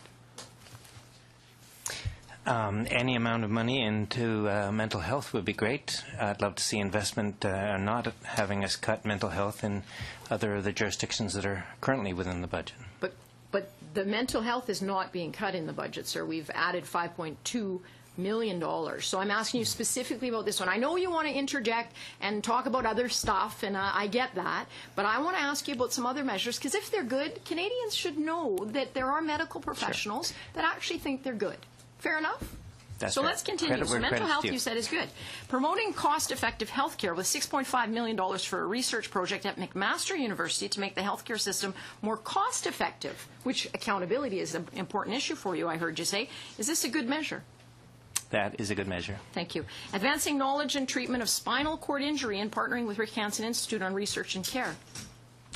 Good measure. Thank you. Diversifying Canada's medical isotope supply with $17 million over 2 years to further develop alternatives to existing isotope production technologies. Good measure. Thanks. Exempting pharmacists' professional services for the GST-HST. Yes. So good measure? Yeah. Okay. Expanding the list of healthcare professionals who can order certain medical and assistive devices zero-rated under the GST-HST to reflect the increasing involvement of healthcare professionals such as nurses, like the one sitting next to me. We definitely support an integrated care model with professionals. We need more work about specifically what are the scopes of practice. Okay, and expanding the list of GST-HST zero-rated medical and assistive devices and the list of expenses an individual may claim for income tax purposes under the medical expense tax credit to include blood coagulation monitors for use by individuals who require them. Is that a good measure? Yes. Thank you. Strengthening food safety with $51.2 million over the next 2 years to continue measures to strengthen Canada's food safety system. Good measure or bad measure? Strengthened food safety measures are excellent. Okay. Encouraging participation and healthy communities with continued support to Participation and Le Grand Défi, Pierre Lavoie. We support healthy communities. Okay, I have 1 minute. Let's keep going. Strengthening healthcare in rural and remote communities with the forgiveness of student loans for medical graduates who practice in remote and rural areas. Good measure? Yes, you announced that already, and we have supported that already. Thank you. No, this is actually a clarification in the budget because for the term that the medical students were actually, there was a term that they weren't covered while they're in residency, basically. Okay. So it actually enhances it. So I know they're very pleased with it. I'm glad that you support that. Genome Canada is $60 million to launch new applied research competition in the area of human health and to sustain the science and technology centers. Good measure or bad measure? That would be a very good. Thank you. And last but not least, Mr. Jean mentioned how important it is to serve Canadians equally, especially when it comes to health care. And you, having the expertise you have, would you not agree that it's about time Albertans got the same care that Manitobans in my province got? And this bill is about to give them per capita health care. And I would respond if you'll allow me. That would be great. I think there is a very strong role for the federal government in ensuring that there is that same high quality of care right across the country. I was asked by Mr. Jeans whether that was an important thing. I agreed it was. Without the federal government, without accountability, without standards, we will never know. Great. Thank you. Thank you very much. I want to thank our witnesses in our first panel for being here, responding to our questions. If there's anything further, please submit to the clerk. We will ensure members get it. Mr. Jackson, thank you very much for joining us from British Columbia as well. We appreciate your time today. Colleagues, I'll suspend for a couple minutes and bring the next panel forward.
All right, I call this meeting back to order.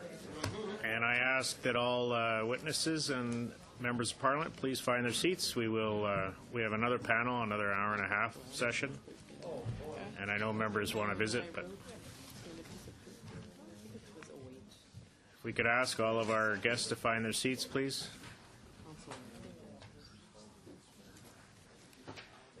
Thank you.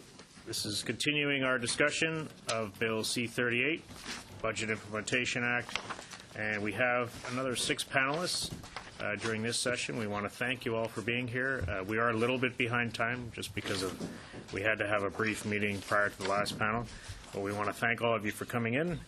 We have, first of all, we have Monsieur Alain Noël, Professeur titulaire, Département des Sciences Politiques. Full Professor, Department of Political Science, Université de Montréal. Conference of the Arts, Monsieur Alain Pinault, National Director. We have the Canadian Federation of Nurses Unions, the President, Linda Silas.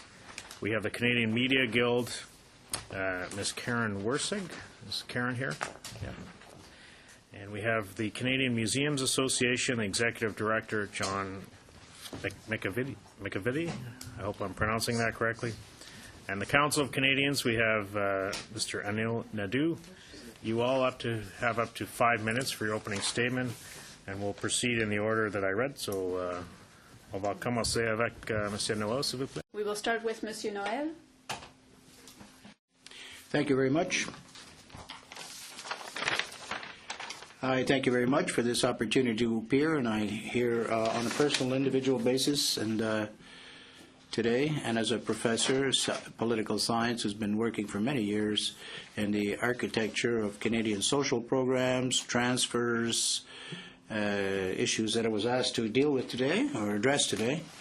I might say from the outset that I hesitated somewhat before accepting the invitation. I was rather skeptical as to the actual possibility of having a real debate on a bill such as Bill C-38, which is so voluminous, which is such an amalgamation of such a diverse number of issues, and which has to be rushed through. As a minimum, I suppose, I told myself I could come and share those impressions and perhaps make a few comments on the section that I was asked to deal with or limit myself to. And I'm quite happy that there's only one division to deal with, Division 17.4. Changes to Fiscal Arrangements Act between the federal government and the provinces. This section implements 2 provisions as to transfers in health transfers. One provision deals with, well, in both cases, they were previously announced measures. The first to share on a per capita basis the Canadian health transfers of 2014, setting aside the tax point transfers earlier, and a maximum on the transfers as of 2016-17. The 2 measures or provisions are quite different, but taken together,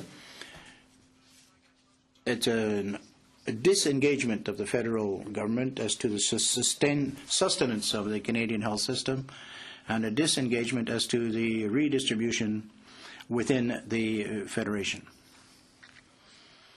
Let's begin with the second and perhaps the more significant of the 2, that is capping the growth as a proportion of economic growth. In order to evaluate this measure, this proposal, this orientation, we have to take a look at past practices in the government in Canada and the role of the Canadian government in the financing of health care, which has been defined by the notion of a 50-50 sharing formula between the federal government and the provinces. In fact, this formula has never been respected as strictly 50-50, but in 1975, the federal government contributed about 38% of the costs to finance healthcare costs. In 1980, the contribution dropped to 25%. And as of 95 onward, it was reduced significantly. In 95, the proportion of the federal government's share, well, the draconian measures anyway, to eliminate their deficit at that time, and their contribution, the federal contribution for health care, fell to 10% in the year 2000. We went from 38% in 75 to 10% in the year 2000. At that time, in the 2000s, the government of Quebec established a commission on the Séguin Commission. I was a part of that commission, studying fiscal disparities and looking at the transfer situation in Canada. A minute left. The Romano Commission, and I'll try to rush through this, proposed that the federal proportion should come back to 25% in order to maintain federal presence and a federal role by aligning itself, aligning the federal contribution to economic growth. We're going to be looking at 19%. So I think it's still backsliding, and we're going to continue to create a fiscal imbalance in Canada and reduce the possibility of the federal government to even have a voice in decisions taken in health care. Per capitation is also a model that is going in the opposite direction of our healthcare practices of the past, and it's a formula which will favor Alberta to the detriment of every other province. I would recommend, and I'll conclude on this point, to maintain a link between the federal contribution and the expenditures in healthcare, and given the aging of the population in some of the provinces. And the final point, review this in light of the equalization program, which was also capped, which makes it much less efficient for redistribution in Canada. Thank you very much for your presentation. Mr. Pinault, please. Thank you, and thank you very much for inviting me to testify on behalf of arts, culture, industry, and heritage institutions from coast to coast. My name is Alain Pinault. I'm the National Director of the Canadian Conferences of the Art.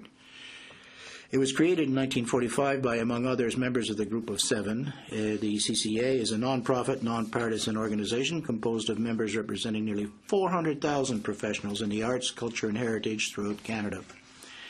The prospects that the CCA applies to questions of cultural policy are broad and long-term. The unique contribution of the CCA brings to public debate has been recognized by over 46 years through the financial support from the federal government.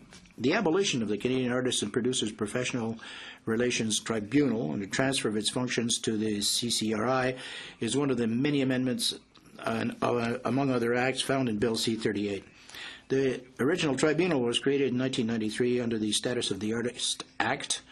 It governs professional relations, labor relations, between self-employed adults, artists, and federally regulated producers. It also grants the exclusive right to negotiate scale agreements with producers. A scale agreement specifies the minimum terms and conditions under which producers engage the services of or commission works from self-employed artists in a specific sector. Not understand artists' issues and unique working conditions. We were comforted on Monday night when we heard heritage officials confirm that some of the tribunal expertise will be moving to the board and that decisions will be based on the Status of the Artist Act and on jurisprudence accumulated since the creation of the tribunal. Maintaining the Status of the Artist Act as a basis for decision is what matters. Whether the CIRB or the current tribunal decides on issues should not matter all that much. I will note that Quebec has taken a similar path in the administration of its own Status of the Artist legislation, and without any negative consequences.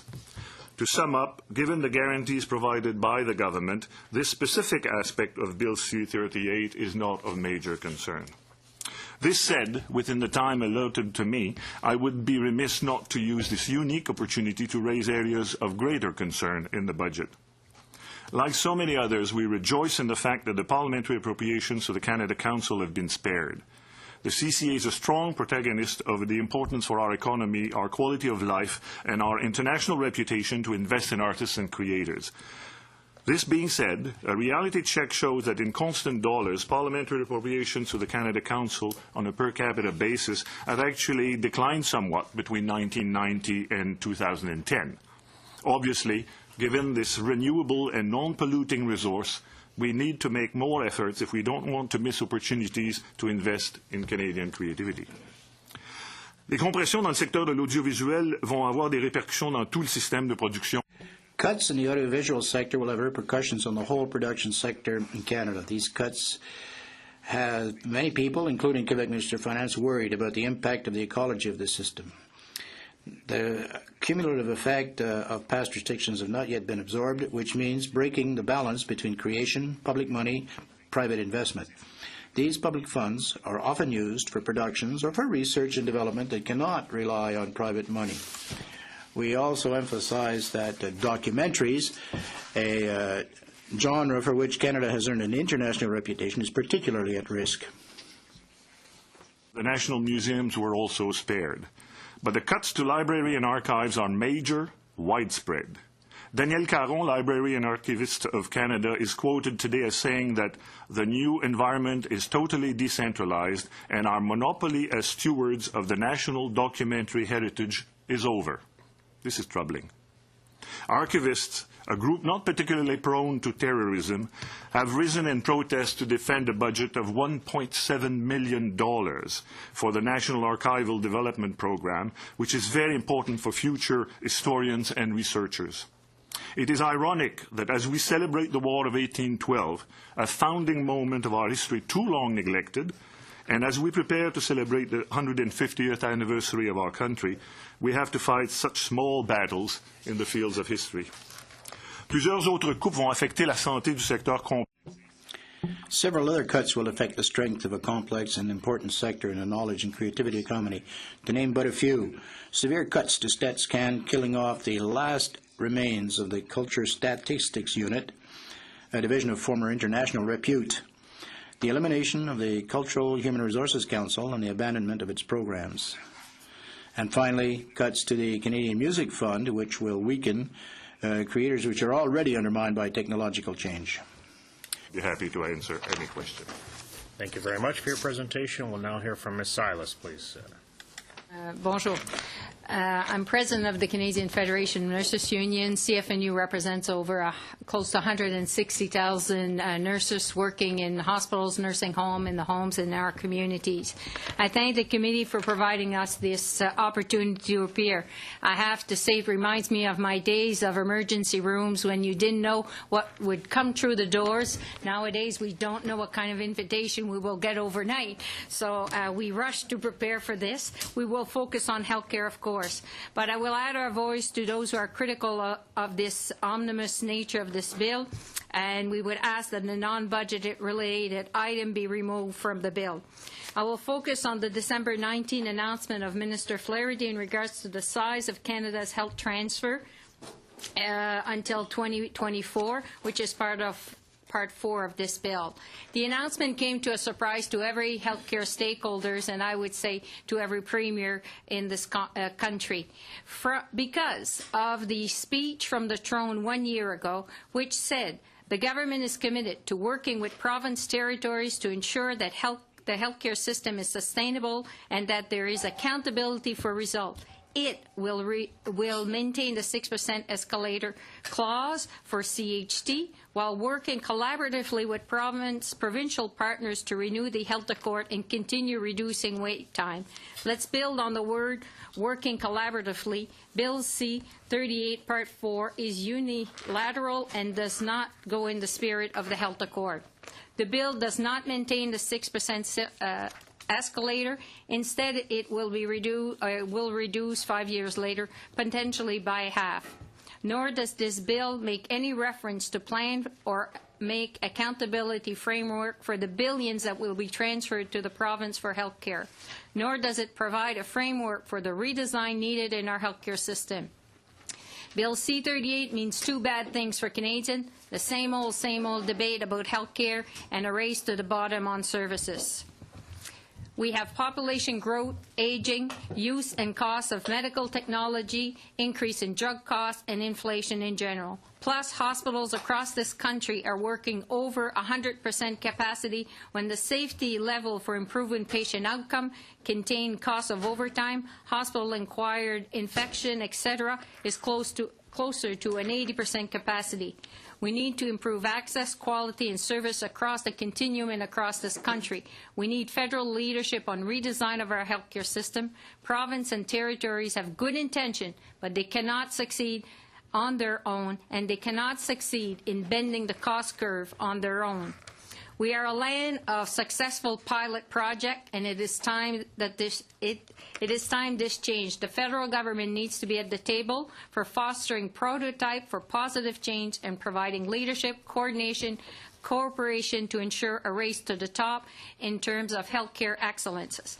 As federal MPs, I'm sure your desire is to make right to all your constituents. You do not want your constituent to fall behind. Well, in the absence of stronger federal role in coordinating healthcare, you will find gaps in your community. Right now, if you live in Alberta, one of the best places in Canada if you need home care. But if you're like me from the Atlantic provinces, the worst place because it's the most expensive medication. We are not alone in reaching this conclusion. The Senate committee reviewed the 10-year accord and concluded we need what we know, what reforms are necessary, and now we need governments, including the federal government, to set up and create the initiative for propel transformation change. Plus, a report by Health Canada, or commissioned by Health Canada, I should say, March 2nd, 2012, just a few months ago, said the same thing. What we ask from this committee is that Bill C-38 be amended to ensure the 6% escalator clause is there for 10 years, followed by an extensive review. Plus, that funding is tied to the new accord being negotiated, which will include accountability for progress towards shared objective. And we recommend, because healthcare is not alone here, that the escalator for the Canada Social Transfer be the same size as the Canada Health Transfer here. Some of you will ask, how will the federal government afford this? Well, my last recommendation, we urge the committee to study taxation as a part of this study, to look both on the impact of tax cut on Canadians' well-being and to look at a possible benefits of taxation, such as the financial transaction tax. Thank you. Merci. Okay, thank you very much for your presentation. We'll now hear from Ms. Wersig, please. Thank you very much. My name is Karen Wersig, and I'm Communications Coordinator for the Canadian Media Guild, a union that represents 6,000 media workers across the country. Thanks for inviting me to appear before you today. Bill C-38 is a massive undertaking that changes an astounding number of pieces of legislation to enact a budget that itself makes fundamental changes to what our government does and how it does it. It's inappropriate, in our view, that this budget implementation bill covers substantial legislative changes in a number of areas, including old age security, employment insurance, and environmental protection. More study, opportunities for public involvement, and transparency would be possible if such changes were dealt with under separate bills. In this context, the elimination of the Canadian Artists and Producers Professional Relations Tribunal and the shifting of its responsibilities to the Canada Industrial Relations Board is not particularly momentous, I think, as Anne pointed out. Although details are scarce on how these changes would be enacted in practice, we urge the government to ensure that the CIRB has both the resources and expertise needed to deal effectively with the issues that have come before CAPRED in the past and to address its existing files at the CIRB in a timely manner. I'd also like to take a few moments to talk about the impacts of other budget and C-38 measures on the lives of cultural workers in Canada.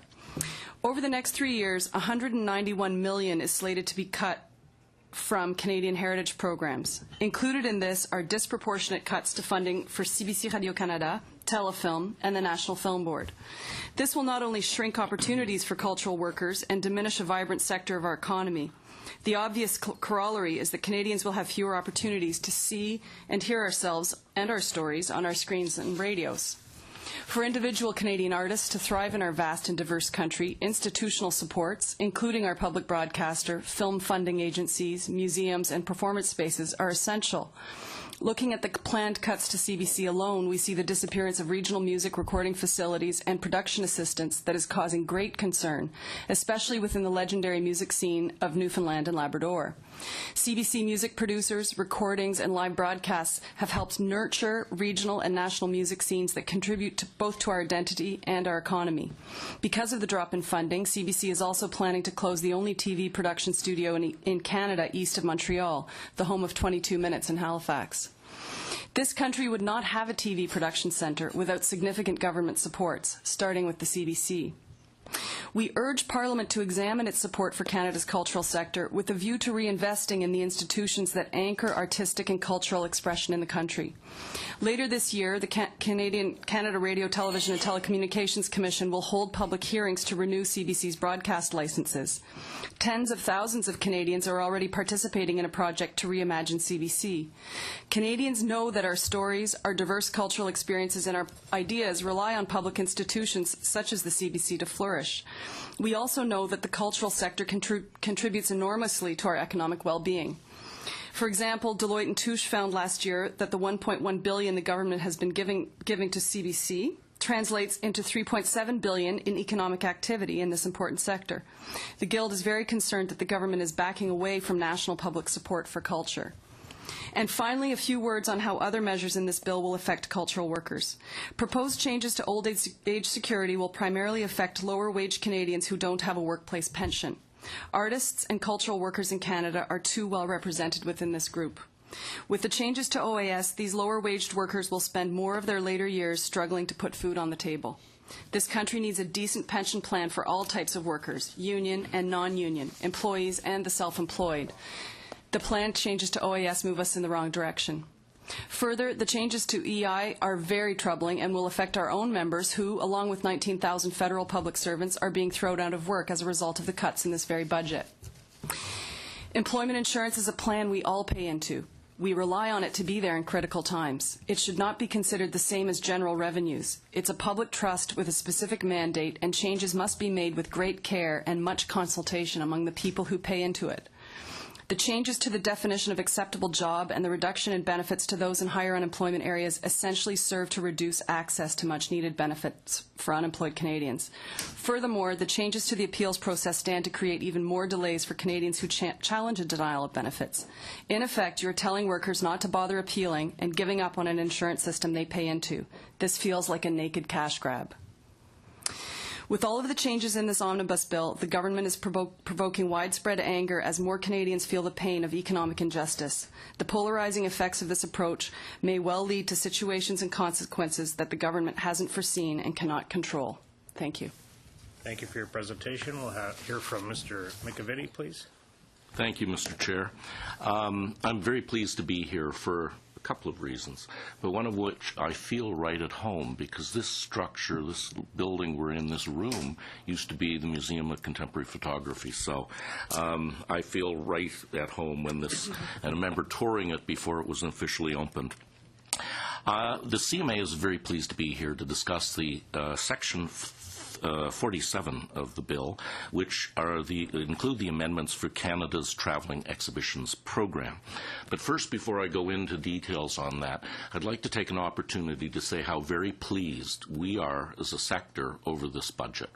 In fact, we've seen 3 out of the 4 recommendations that we made being implemented in this legislation. So we as a sector are very pleased. Let me just mention what those 3 recommendations are.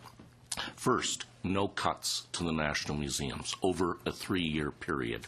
Second, and also no cuts to support programs for museums, or for most support programs that we're aware of. Secondly, an increase in youth employment of $50 million, small part of which we hope will come to the museum sector, as we are currently turning down 90% of all applications for internships each year. And finally, a significant increase in the indemnification program for large traveling exhibitions, which I'm here to discuss today. Division 47 includes only 3 short but very important amendments which will have a major impact on all Canadians and their communities. These amendments will more than double the capacity of the indemnification program, giving Canadians rare opportunities to see exhibits that they would never normally be able to see, and resulting in a very positive economic impact on the host communities. For example, Titanic, the artifact exhibition hosted by the Royal British Columbia Museum in 2007, was visited by more than 450,000 visitors in a 6-month period, 26% of which were from outside the region. The exhibition generated more than $30 million in economic activity and more than 742 full-time jobs in southern BC. Southern Vancouver Island.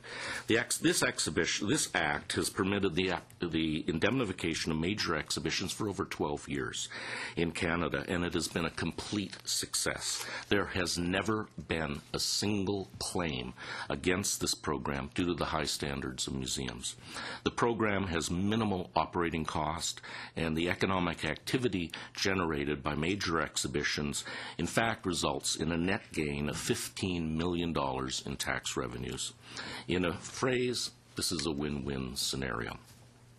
With the proposed increases from total coverage of $1.5 billion to $3 billion at any one time, which is a very important amendment that's included before you, and a new cap on the amount of coverage per exhibition.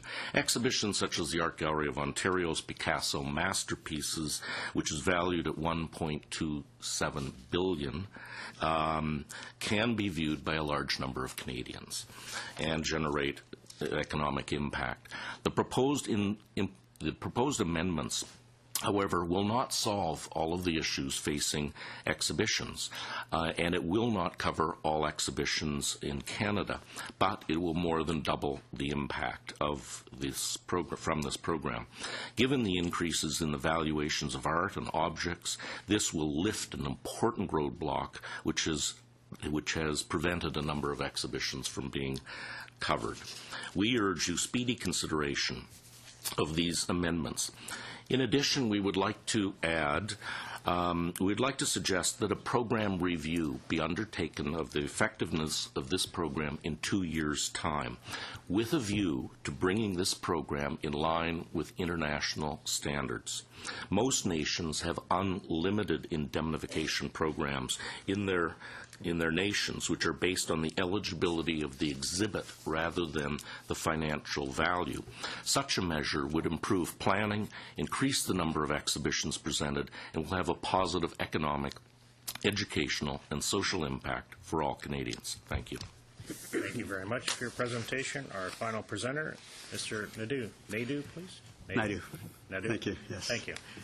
Good evening. I want to thank the committee for inviting us to present. My name is Anil Naidoo, here on behalf of the Council of Canadians, an organization which is over 25 years old with tens of thousands of members across every province and territory, and with chapters in almost 80 communities across the country. To give you a sense of the organization, we take no corporate or government money and therefore feel able to speak independently in the interests of our members and the broader public interest as we see it. Full disclosure, the Council of Canadians is assiduously nonpartisan, with members from every political party, but I took leave to stand as a provincial candidate for the NDP in the last Ontario election. The Council campaigns are focused on water, trade, public health care, energy, as well as sometimes carrying forward our members' concerns around issues of democracy and social programs. Right now, our chairperson, Maud Barlow, is traveling around the Great Lakes, holding town halls to protect this most precious body of water, and we are simultaneously hosting a mining conference in Vancouver. We have held meetings across the country on the Canada-EU Free Trade Agreement, on Medicare, bottled water, and on many issues of concern to Canadians over our 25 years and of concern to our members. Personally, I am highly focused on the issues of water. I want to note that Canada had an important breakthrough on Tuesday when this government recognized the human right to water and sanitation at the United Nations Rio +20 negotiations.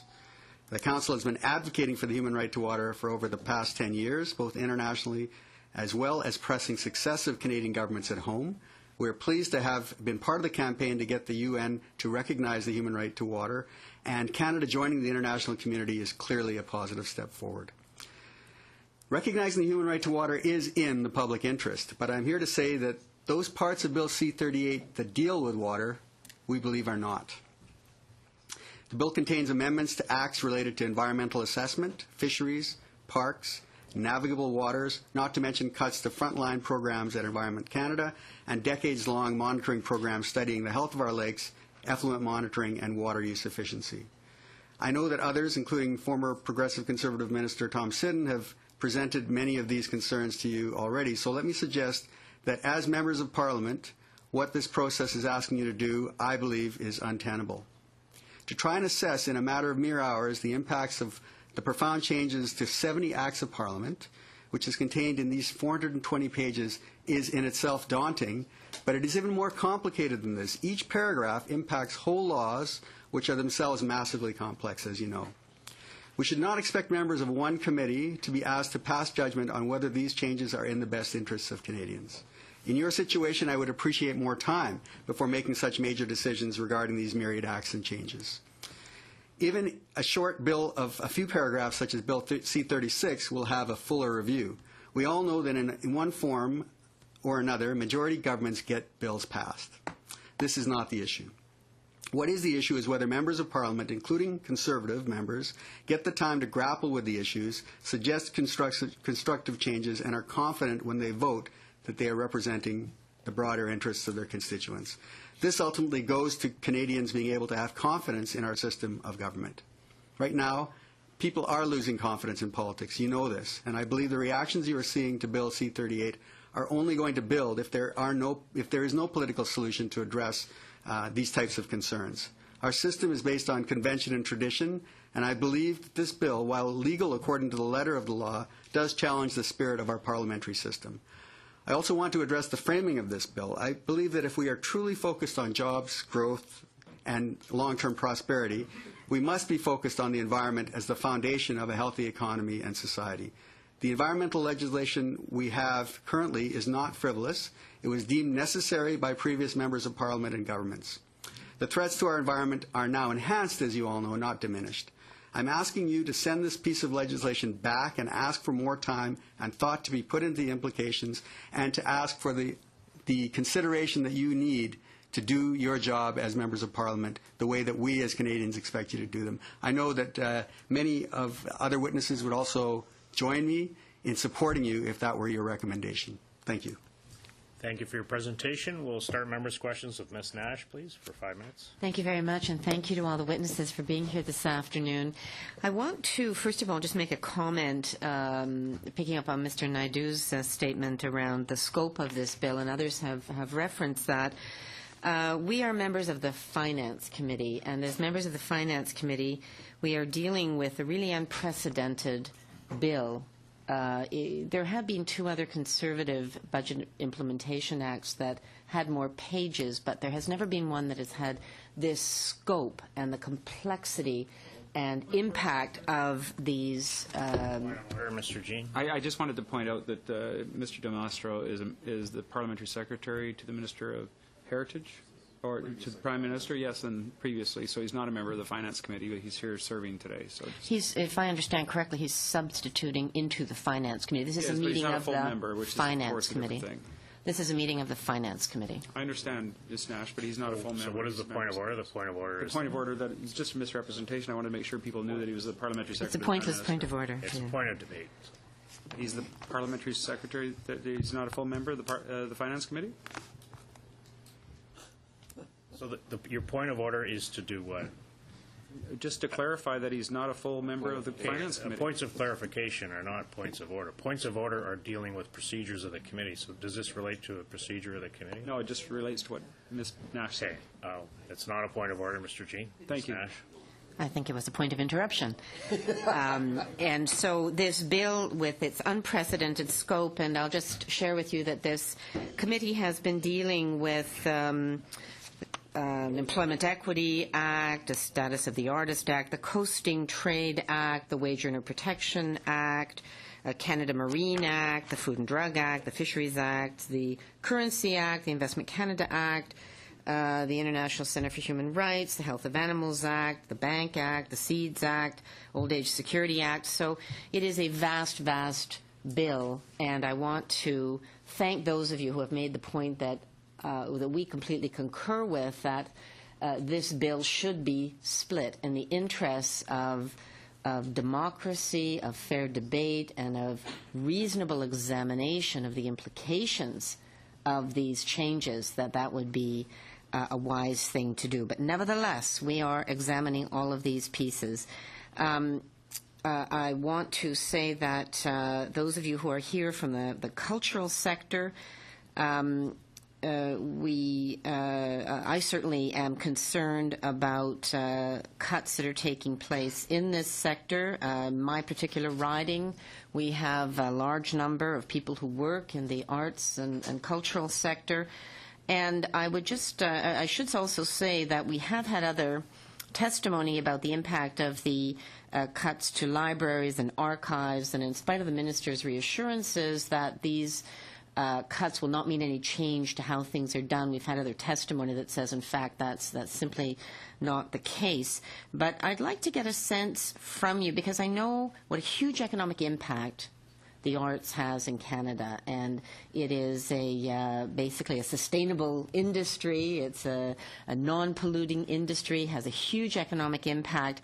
If one of the witnesses for the arts could just comment briefly about the economic impact when you start cutting back on funding for the arts. Mr. Pinault or Ms. where's Sir? Very briefly, this is a sector that is quite key to the creative economy, and there are all sorts of studies that show that, you know, artist creation and creation in general are linked. It's a question of training of people. It's part, the artists and cultural workers are an important part of the economy. We've had this study, done by the Conference Board of Canada in 2008 that showed that directly and indirectly it was over $84 billion. So it's an important part of the economy, and it's important to invest in that sector in particular. The other aspect also, because we're talking here about job growth and long-term prosperity, one of the upside of the downsides of being an artist is that it doesn't cost much to create an artist's job and have a cumulative effect, a multiplier effect. Because artists are not paid huge sums of money.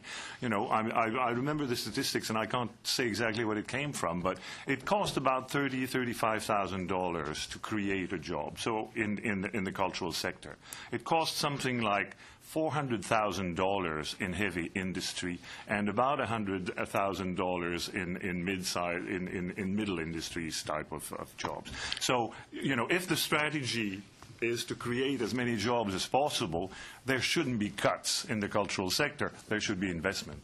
Thank you very much. And so I take your point that this Budget Implementation Act, which is supposedly about creating jobs, in fact, will be cutting jobs in the arts sector, which is a very efficient way to create jobs. But I do want to have time to ask a question about health care. Could be to Mr. Noel or to Ms. Silas. And what I'm hearing you say is that there will be serious repercussions down the road because of the change to the funding formula for health care. It's kind of a time release change that will happen because there is no overall restructuring of health care, that there's going to be a squeeze in terms of health care cost delivery or the delivery of health care. Can one of you please just comment on that? Ms. Nash, you're almost out of time, so Ms. Silas, very briefly, please. Yes, it's been very clear from most of the provincial premiers that the squeeze will come. Never mind the squeeze will come when the federal government reduces its finance, but what's happening right now is we see a big squeeze because of the cost of drugs and the cost of our healthcare system, which is mainly the acute care sector. sector. We know that the long-term care sector is going to be the next big bubble. Nothing in this bill or nothing in the announcement in December is addressing this. Okay. Compared to what we were hoping with the health accord was a vision, and that's what we're hoping to convince this committee to go further. Okay, thank you. Ms. McLeod, please. Thank you, Mr. Chair, and I would like to thank all the witnesses, but because healthcare is near and dear to my heart, I think I will focus in on healthcare issues. And first of all, I would like to start, I don't know if you were able to be here in terms of the last panel, but at the end my colleague engaged Dr. Turnbull in terms of what is a fairly significant list in terms of what are really positive measures in terms of what we are providing within this budget for healthcare. I'm not going to go through that list, but I think I just want to sort of note the glass half full, half empty. There is significant measures, and one in particular that is near and dear to my heart is starting to recognize the interdisciplinary role and the ability for nurses and other practitioners in terms of ordering medical supplies, devices, etc. But that's sort of some of the pictures that are within it. But I want to take a quote. We had a conversation yesterday, and this was from one of the institutes, and this is actually very familiar because I think there's research all over the world. I think Minister Flaherty, when he moved forward with the 6% and extending it, and then 3% is a significant commitment on the federal government. But here's the quote. It says, Canada spends a lot, but doesn't get a lot. Our healthcare spending is 11.4% of GDP. That ranks us sixth among the industrialized countries with universal healthcare. Yet Canada ranks poorly on many key measures, access to doctors, medical technologies. Contrary to widespread misconception, healthcare in Canada is not underfunded, but it is underperforming. Now, we've done sit down with the provinces. I always remember my Bloc colleagues saying, don't interfere in our jurisdiction. We now have the funding envelope, and the health minister has been very clear in terms of, wanting to sit down with the provinces and where we're going to go next. So given this statement, does anyone disagree with that statement that we can be doing better? I mean, if other countries are doing better, do you disagree with that particular statement? I'm reading quickly Dr. Turnbull's comment. This was yesterday, sorry. Oh, okay. Yeah. But CMA is very clear in its statement asking the same thing as we are, that you need to attach the funding, which is a lot of dollars, Canadian dollars. They're not, they're not ours to spend, to targets. One of the area they address is pharmaceutical. The cost of pharmaceutical in this country is 3 times the cost of inflation. It is after hospital. Right there, we pay more for drugs than we pay for doctors. Now, I say this, last year, doctors just matched it, but still, it's a big problem. So how come in Canada we've tried to sit down with the provinces, we've had all these different things we're trying to do. I actually had a healthcare roundtable in my riding with a number of professionals and leaders, and what they said is the most key thing that the federal government should be doing is providing good data, information to support decisions that the provinces make, and that they should be providing continued support through things like Health Infoway Canada. And my experience, too, is when you allow innovation, the closer it is to the front line, the better you get. So why are we not getting the outcomes that some of our other countries are getting? The story of rising costs in healthcare is not a Canadian story; it's an international story. And but outcomes for GDP, we're just not having. Well, there are differences, but there's no way that reducing the contribution of the federal government will improve automatically the performance of provinces. What we see across the OECD is that the cost of there's aging. And there's also scientific advances in health. Scientific progress does not so much reduce costs as it increases costs, because it allows us to solve more problems and to create treatments that are often expensive. And so there's no story of underperformance in the provinces. And if there was, at least one province would do better than others. There's a general trend here. Unfortunately, I don't have time to ask my next question, but I just have to say, if you look internationally in countries with universal healthcare systems, we don't get the outcomes, and it's clear that we need to do something, but I'm not necessarily sure that increased funding, and I think I'm out of time, so maybe my colleague will. Unfortunately, you are, but we will. I'm sure we will come back to that. Mr. Bryson, please. Thank you very much. First, I want to start. There's been some discussion.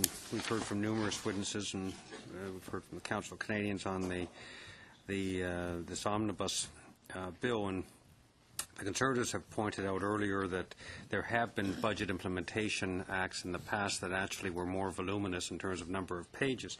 I would just, though, like to reference that those budget implementation acts contained hundreds of pages of custom tariff data and tables.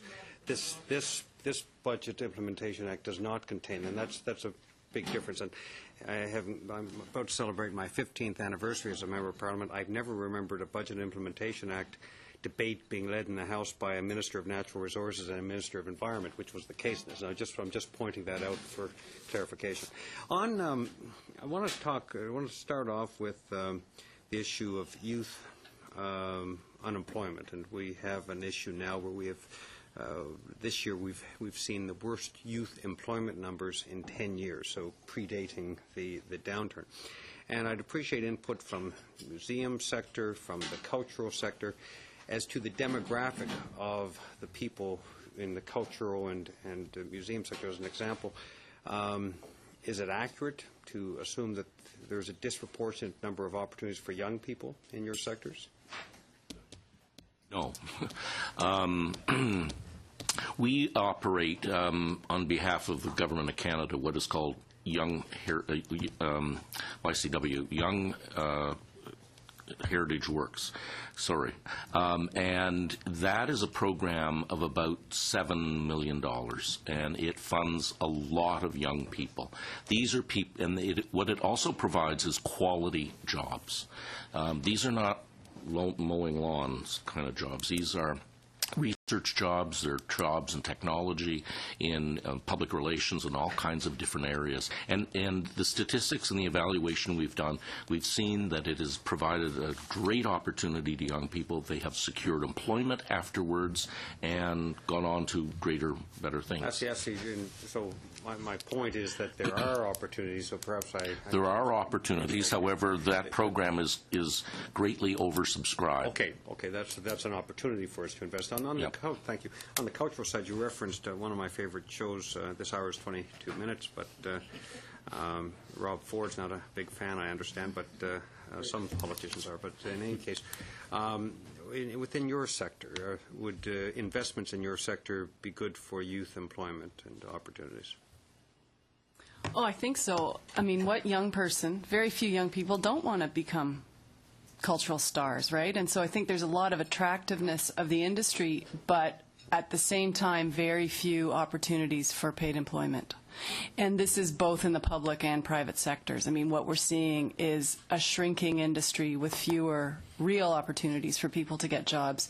And unfortunately, the cuts at CDC will affect, I would say, both ends of the age spectrum. At the top end, whereas people take perhaps early retirements in order to save jobs of their younger colleagues, but also we know there'll be some of their younger colleagues going out the door, some contract and temporary employees losing opportunities, and in a shrinking sector, just plain fewer opportunities. And I can't imagine that it can help the idea of people losing interest in this really important sector that Alain says is so efficient in creating jobs, but also creating pleasure and enjoyment for Canadians. May I suggest that when we recognize the issue, there is a youth jobs crisis or problem in Canada, that would be a helpful part of your presentation to help inform our deliberations in terms of where we can invest that would disproportionately help young people find opportunities. On the healthcare side, and I'll be very fast on this, with the balkanization, well, the provinces being largely responsible for the delivery of healthcare, and the balkanization of Canadian economic opportunity, resource-rich and non-resource-rich, there is a gap. And is there a risk with the aging population in, say, the Atlantic provinces, disproportionate healthcare costs at a time of shrinking tax base? Okay. Is there a need for a more robust federal role at this time to avoid a hollowing out of healthcare Who is that in question less to? Wealthy provinces? Just very briefly, Mr. Bryson's left you 10 seconds to answer that. Actually, in the transformation of the healthcare financing, part of the transformation is to place a ceiling on growth based on economic growth. But the other part of the transformation is that the distribution of the envelope will be now based, starting in 2014, will be based solely on per capita. And so there was, until now, some element of redistribution within the distribution of the healthcare transfer based on, and this was a bit arcane, but it was based on the value of tax points transferred in 1977-78. And this, I would argue, was not a very good way to, because this is a very abstract and notional way to redistribute, but at least there was an element of redistribution that was involved that is being lost. And so now it means that all provinces will receive an amount regardless of needs. And indeed, in terms of the difference in age distribution among the provinces, it's going to make a difference. Okay, I've mentioned this to members only about 10,000 times. I don't know how to say it any more often, but for our witnesses, if we're going to ask them a good question, we have to allow them time within our time to answer. So I've said that about, like I said, I say it every meeting. And I just implore members, if they're going to ask a good question, these are all good questions, you have to allow the witness the time to answer that question if you do want to have an answer to the question. I don't want to be cutting our guests off, so I'd rather members leave that time for the witnesses. And I just implore you to follow that advice. And I will go to Mr. Hoback. Well, thank you, Chair. And again, I'd like to thank all the witnesses for being here this evening. And I appreciate you making the sacrifices to come at short notice. I know it's tough to rearrange schedules for doing stuff like this, but it's very important work that you're doing here tonight, and I appreciate the time and the effort you're giving. I'm going to start off with the Council of Canadians, Mr. Neal. I appreciate your honesty in stating that you were a candidate. I respect that, and I know you and I will probably agree to disagree on a lot of things. In fact, your association is planning to hold a demonstration outside my office on Saturday, and if I was able to be back there on Saturday, I would open up the doors and offer him coffee, and I would sit and listen to him. And again, probably agree to disagree, but I would try to listen to their view and appreciate that or respect that. The only thing I'm concerned about is, can you assure me that that demonstration will be peaceful and that nobody will get hurt? First, I'll thank you. Actually, I don't have a lot of time, so don't. Oh, yeah. No, I would just say it's not solely the Council of Canadians. This is being done by a broad coalition of groups, and it's part of, I think it's called Blackout. And it's part of that. It's a takeoff of what's happened on the internet. So but you'll assure me we have been very clear that our demonstrations and our organization is nonpartisan and peaceful. We have a nonviolence policy, certainly. And you may say you're nonpartisan, but reality is your policies are very partisan, so that's reality. We've been very critical of previous governments since our inception 25 years ago, and the majority of that time has not been conservative. Okay. My concern was just to make sure that everything's peaceful on Saturday, and that's fine. And that's a great country we live in because you can do that. And when I see people take and abuse that, I know Mr. Marsden laughs at that, but that's unfortunate. I take that very seriously. Ms. Salas and Ms. Wersick, it's interesting. The reason I pick on you two, and I don't mean to pick on, it's not the right word, I selected you two, is I have $1 to spend. Okay? I have $1 to spend because reality is we have to balance our books. We've spent money, went into deficit to build infrastructure that was required right across this country. But now I've got $1 to spend. Do I give it to culture, or do I give it to healthcare, or do I split it up? What would you suggest? If you were in my shoes, what would you suggest? Because that's the question, really. I have $1 to spend. Who do I give it to? And that goes for all the groups. So the government has to figure that out. And it's tough decisions, and there's no winners in each of the decisions. And I think you can understand when I sense the silence what we're dealing with. Are you suggesting you have the federal government has $1 to spend? I'm using that as an example, so you can twist it if you want, but I'm saying reality is we have a limited amount of dollars to spend. So we have to divide it up. Of course, that's this whole process, the budgeting process is about setting priorities. I guess. So you would put more priority on culture over healthcare?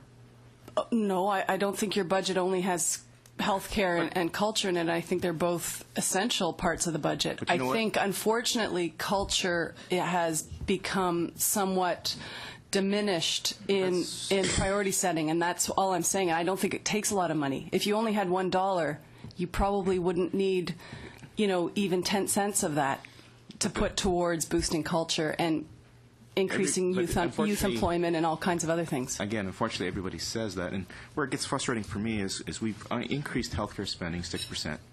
But then I go to the provinces and look at what they've done for expected growth in healthcare, and it's 2%, 3%. In fact, if you look at the Nova Scotia government, for example, they're forecasting to spend 2.5%. So we're going to spend 6%, but they're only going to increase their expenditures by 2.5%. So how am I supposed to react when I see the provinces don't even take and give the increases that we're giving them? Okay, if I can answer, in all due respect to Mr. Horbach, it is a question of priorities, not a question of culture, the environment, or healthcare. You have a role as parliamentary to look at the priorities of Canadian and every community equally. But when we look at priorities, it's also how you collect that $1. Over the last, since 2006, you've lost over $200 billion in tax cuts. Why? So the provinces get less. The provinces has done the same thing. Don't get me wrong. They've also done the same thing. So everyone's guilty here. And then we say healthcare doesn't have enough, culture doesn't have enough. Again, the question was on the provinces aren't spending what the feds are spending. And if you look at our role, it's to ensure jobs during a recession. It's a global recession. So again, what's important is actually ensuring that you set the environment so that jobs and families are benefiting, and that's what we've done through the tax reductions. So you can either send your money to Ottawa and we can distribute it out blindly, or you can leave it in the families' pockets and they can spend it wisely. And that's what we chose. And that's a difference in philosophy. If you wouldn't have cut the healthcare, wouldn't have cut your taxes, you could have had a national drug plan. You could have had child care for every child in this country. If we wouldn't have cut taxes, we would have had more people laid off. We had more higher unemployment. No, they saved about $1,000 a year each, and they're on unemployment we would have had now. way more layoffs. And again, this is a philosophy difference, and this is the greatness of our country. We can debate things. Okay, well, I'm a proud New Brunswicker, and I know what's happening home. Yeah. Okay. Look at what Canada's doing, position in the world. I don't think you can argue with that. Okay. I need more than 30 seconds. Thank you, Mr. Horbach. Me too. Monsieur Nantel, s'il vous plaît.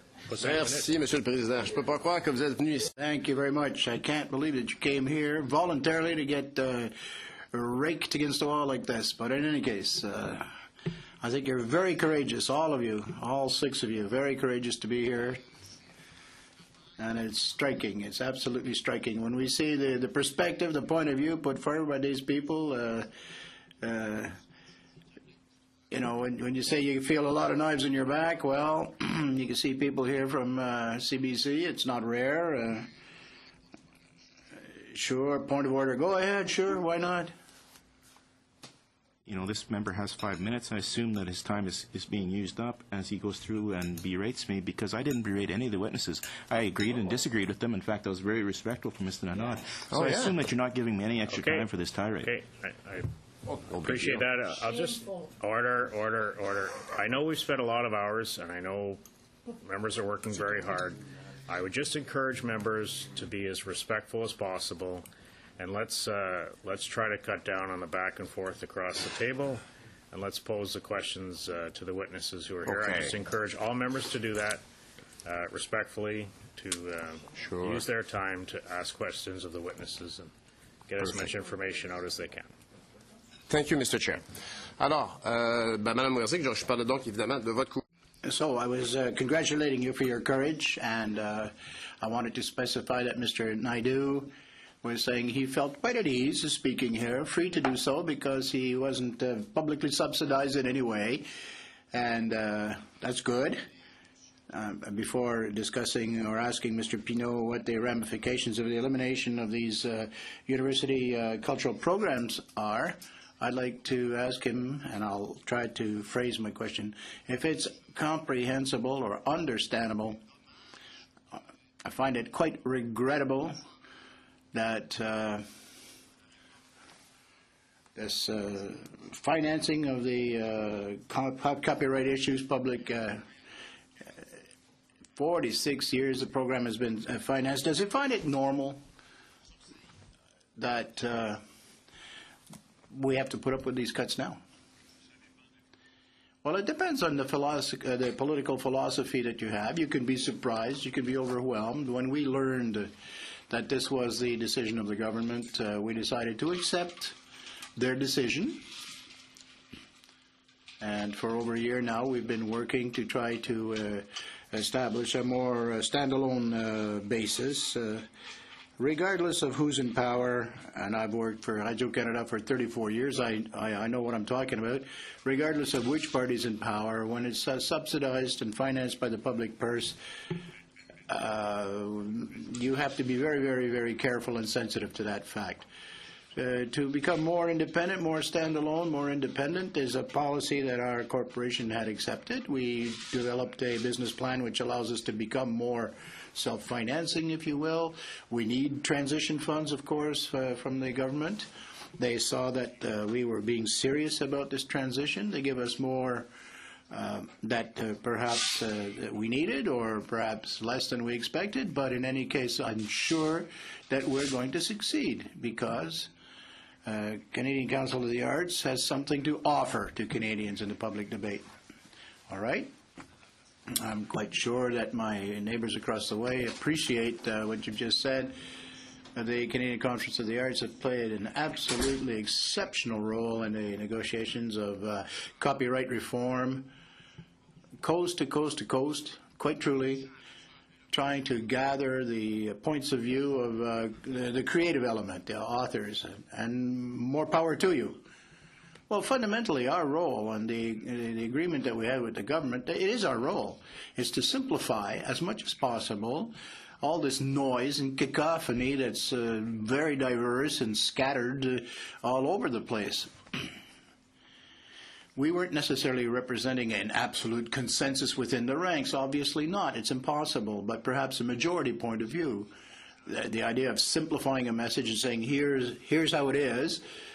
20 amendments or 20 recommendations were presented to the parliamentarians. If you don't like the message, that's one thing. But at least I feel that I've done a good job in simplifying, for which I congratulate you.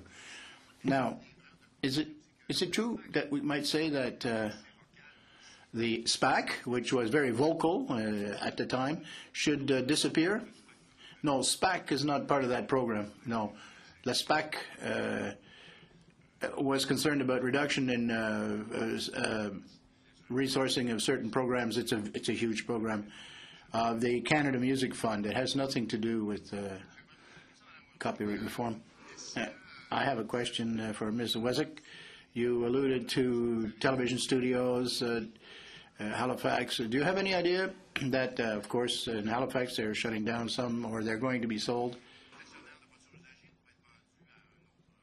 Do you know to whom it will be sold, or do you know who's going to be interested in picking it up? No, we have no idea. No idea whatsoever, because it's scheduled for 2015 closure of that station. Until then, we'll be working to try to stop the sale or keep it, because it's absolutely essential to have a television production studio in the eastern part of the country. Okay, thank you. Thank you, Chair. Thank you, everybody, for coming this afternoon. A lot of talk about the size and the scope of the budget. That's been much of the focus point. I need to stress that that's the result of the government strategy, which is jobs, growth, and long-term prosperity. That's our strategy. That's what we planned to do. And Madam Silas, you think we should spend more on healthcare, and that's fair. And I think Mr. Pinault, we think we should spend some more in culture, and I think Ms. Wersig said the same, and I don't disagree with that. We heard from the Council of Canadians, and I checked your web page, and right up front, the first thing I read is don't frack, and no pipelines, no tankers, say no to CETA, and you also agree that we should spend more in health care. That's kind of a consensus that we have here as well, too. Now, we all have to agree that in order to improve services, we have to grow our economy. And I think, again, I want to stress that that's been the government's strategy is jobs growth and long-term prosperity. Now, in a previous meeting here, I made reference to the fact that here in Canada, we are cutting $5 billion out of the budget. And I just returned from a trip from the Netherlands, where the Netherlands is a country of 16 billion people. Coast are 33. They have a country the size of Mr. Bryson's, the size of Nova Scotia, with a budget of approximately 150 billion euros. They're going to cut 15 billion euros. Now, the Netherlands probably agree with us that we both recognize what economists are saying, that Western economies can't continue to go on in the direction they're going. This is what economists are telling us. And the Netherlands aren't the only country. I think Germany, and there are a number of other countries, too, that we can't continue our spending levels and not expect to run into some big problems. In a previous, just the previous set that came before us, we spoke to Mr. Turk, and because his concern was education. He felt, I don't think anybody disagrees either. We need to spend more money on education as well too. And he compared us to the United States spending in post-secondary spending. And what wasn't brought out, of course, is in the United States it costs about $30,000 for a year of university, compared to Canada. I don't know what it is, but I know it's not 30,000. And I said 30. I said in some places it's 35, 40, or 50,000. The other difference that wasn't brought out is that United States is projected for another $3 trillion a year deficit. They did that last year. It looks like they're going to do that this year. There seems to be no plan to stop this. So I got a very simple question, and then maybe we can discuss later about how we're going to do this. But I want you just to answer me this very simple question. Do you think that the strategy that this government has embarked on, and I believe that's something that Canadians want to do too, I want to ask you this simple question. Do you think the strategy to balance the budget is the correct strategy, or do you think we should continue to move into a deficit position, like the United States, spiraling into a... So every one of them, I'd like every one of you just to answer that simple question. Do you, and it's a yes or no question. Then we'll talk about how we're going to do that. It's about a minute, so if we can just be very brief. I mentioned before, it's a question of priority. Sorry, no, please. A very simple. It's either do we have is the strategy to eliminate our deficit the correct strategy? Yes or no? That's all. Then we'll talk about if we got time. It's not a yes or no question, so I'm not going to be pinpointed there. Can we move on, Mr. No? But I did not say increase costs of health care. I said spend more smartly. Give continuous funding. That's not my question. We can talk about that in a minute. Spend more smartly. Do you think the strategy to eliminate the deficit is the right strategy? Can you answer that question, Madam Silas? Well, I'll just say that we had budgetary surpluses before your government came to power for many years, and Mr. Pinot? I think there are ways to achieve. I've only got about 30 seconds left. So I'm done then. The objective is good. The strategy is questionable. Okay, that's a fair. Thank you. Yeah, I reject the premise of the question. I don't believe you're actually going to eliminate the deficit in the approach that's been taken globally. Well, that's your answer. Thank you. Well, I think the question is sound in that, yes, we need to balance our federal budget as much as we would be balancing our household budgets. The question of how that is implemented. That's fair. I would say austerity is not an excuse, and that we have to look at investment. So Walkerton is the one word I would say. You can actually end up costing a lot more by cutting in the wrong place. Okay, thank you. Okay. Mr. Marston, please.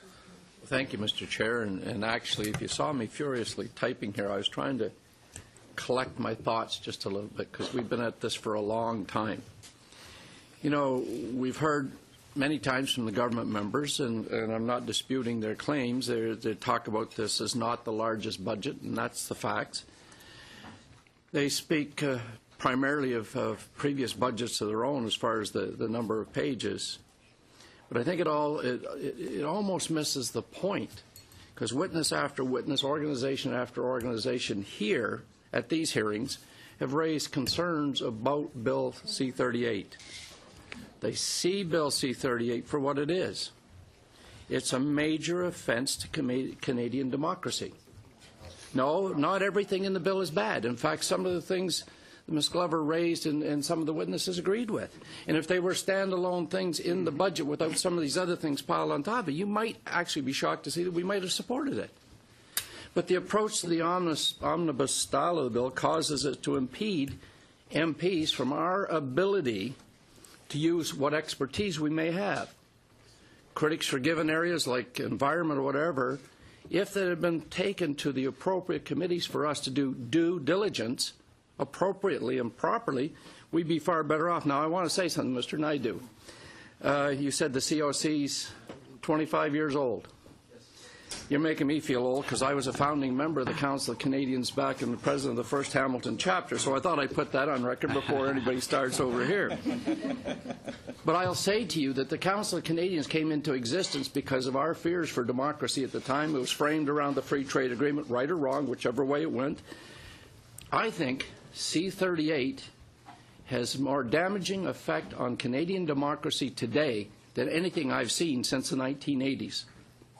This is a huge bill about the forced changes in laws that govern us, the laws for the protection of Canadians' food inspection, environment, retirement security, employment insurance, food inspection, and many, many, many other areas of the operations of our government. Now, as you see, and the members of the other side, I'll offer this to you, as we see our witnesses come in, the successive groups that come in, they're a little bit like we are. We get a little testy because we're tired, but they're also starting to recognize the impacts of C-38 and the potential problems. And I appeal to the government side to really honestly look into yourselves and think about what we're about to do here. Really consider it. Put the partisan stuff aside. All of us should do that.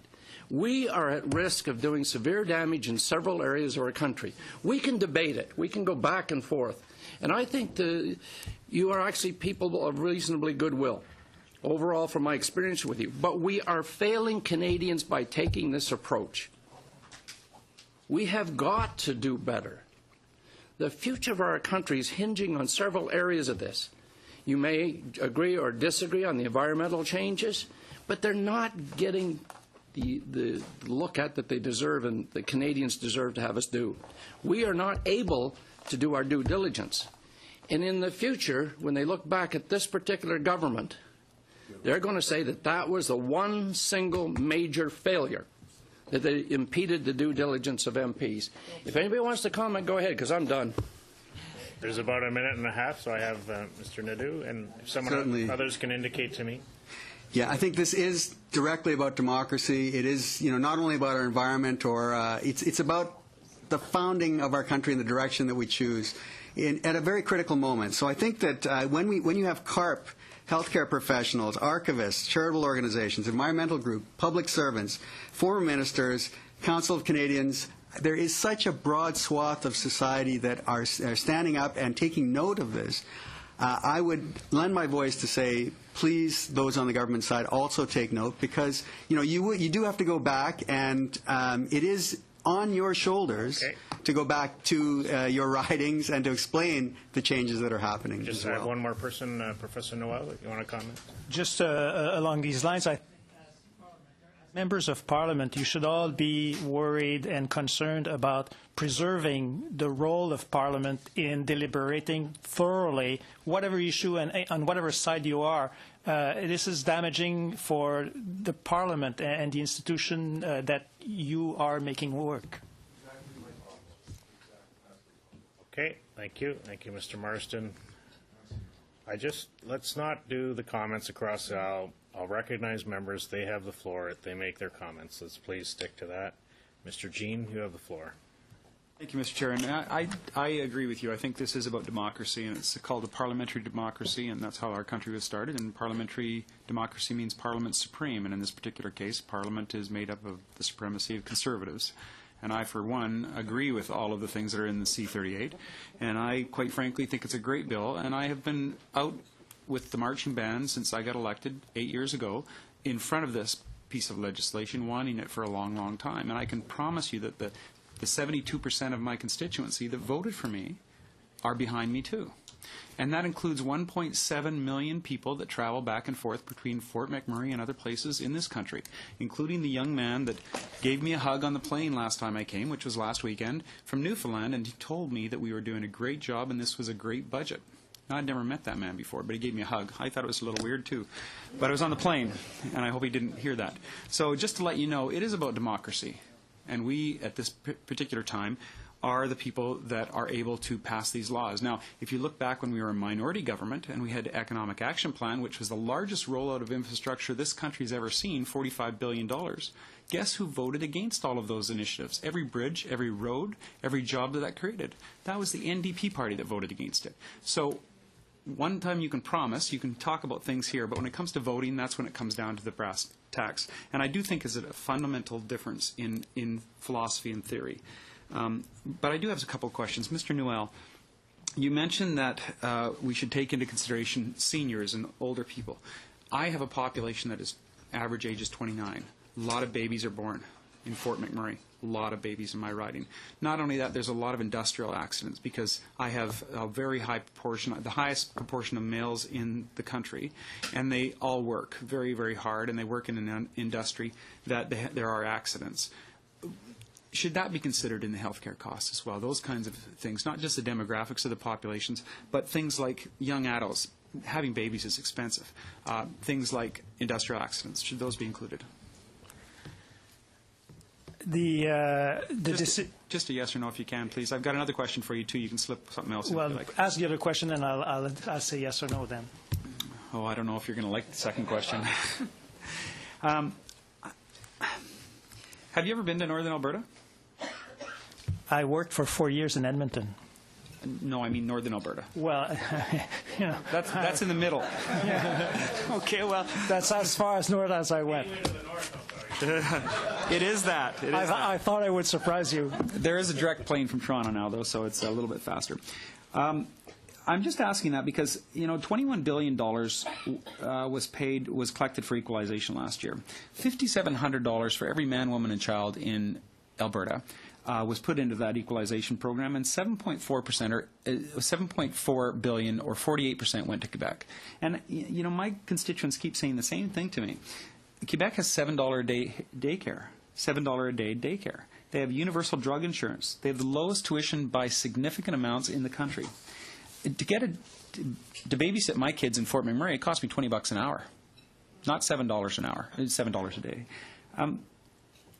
And then you only get that really cheap education in Quebec if you're a Quebec resident. You don't get it if you're from another province, whereas we reciprocate in our provinces. You have the most generous parental leave in the country. Now, I have the lowest doctor-to-patient ratio in the OECD and in this country.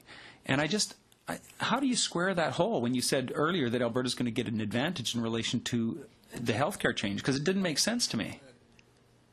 It really didn't. Yeah, I'm done with that question. Can I answer? Please. I would be so pleased if Alberta was following Quebec and implementing policies like we have, in social policies like we have, and I know that Alberta can afford it. I've got to cut you off there. I'm sorry, but Alberta can't afford it. How does it afford it? We don't even have infrastructure. 30 seconds. So we have no roads. We have a deficit. We have the deadliest highway in the country, where 7 people were killed 3 weeks ago. Mr. Jean, there's 30 seconds. So do you want Mr. Noel? Well, if you want to make Alberta a have-not province in Canada, that's it's only a have-not province because it's $10 billion every year. Quebecers have more social programs because they pay more taxes by a large amount, and most of the difference is explained by the fact that we pay more taxes, and we decide to do it because we want to provide ourselves with social services.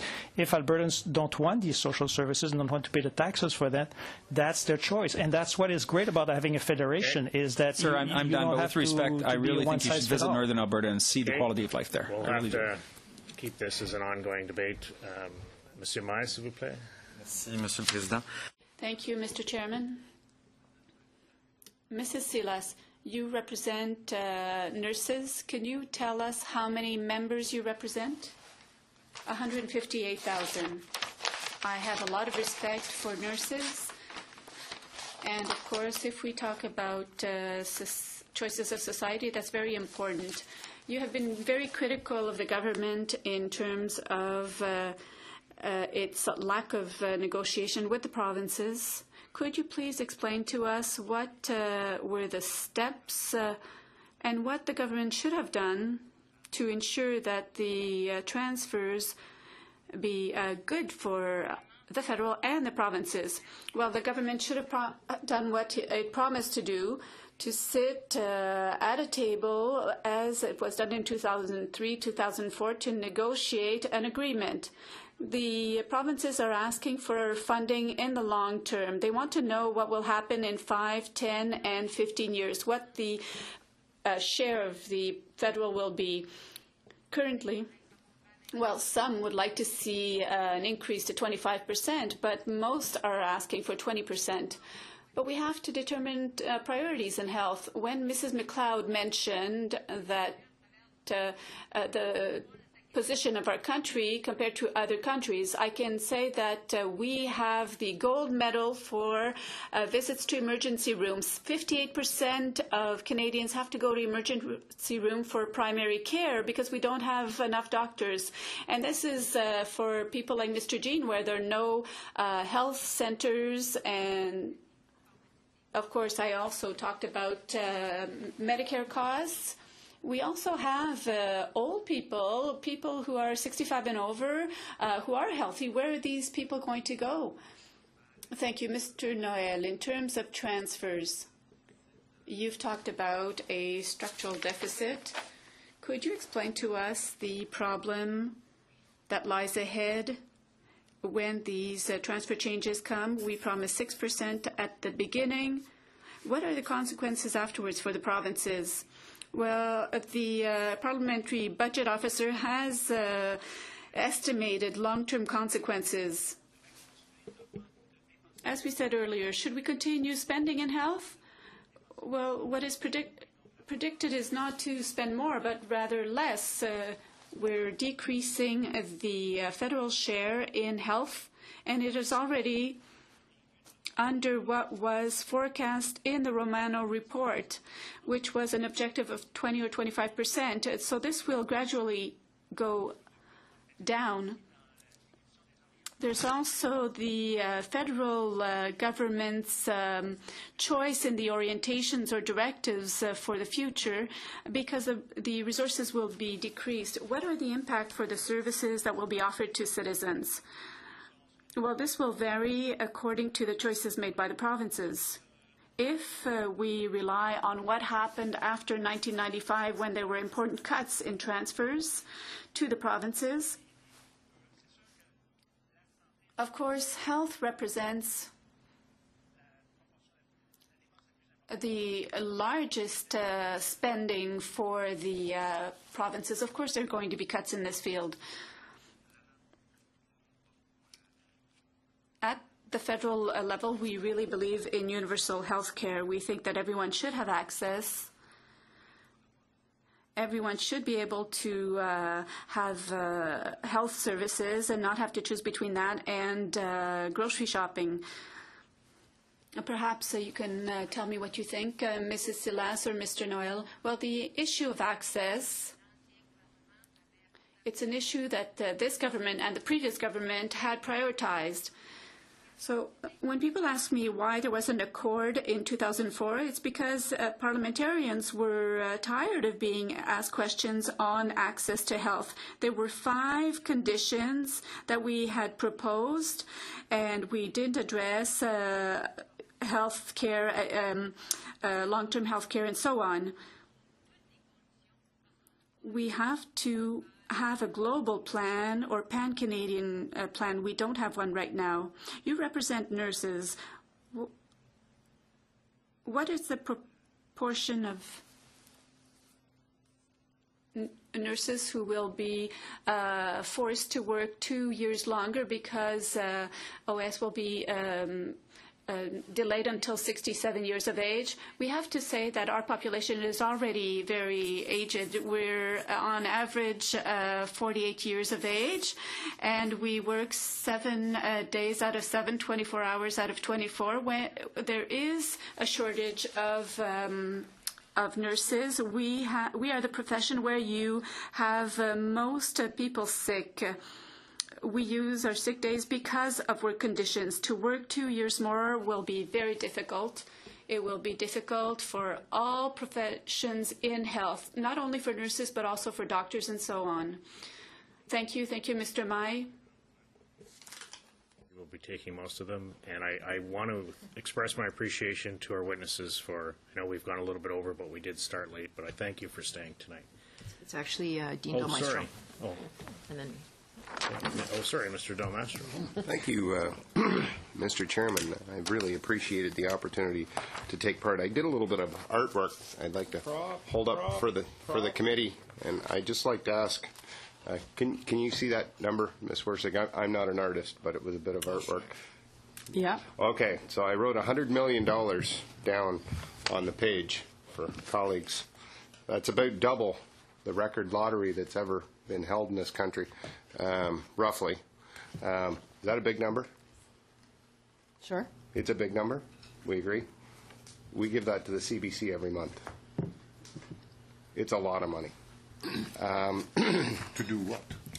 And I think that Canadians, roundly, I think, for the most part, I think Canadians hear numbers like 1.1, 5.2, 3.6, whatever the number is, and then the factor, whether it's million or billion, gets thrown out, and we lose the idea of the significance of a number.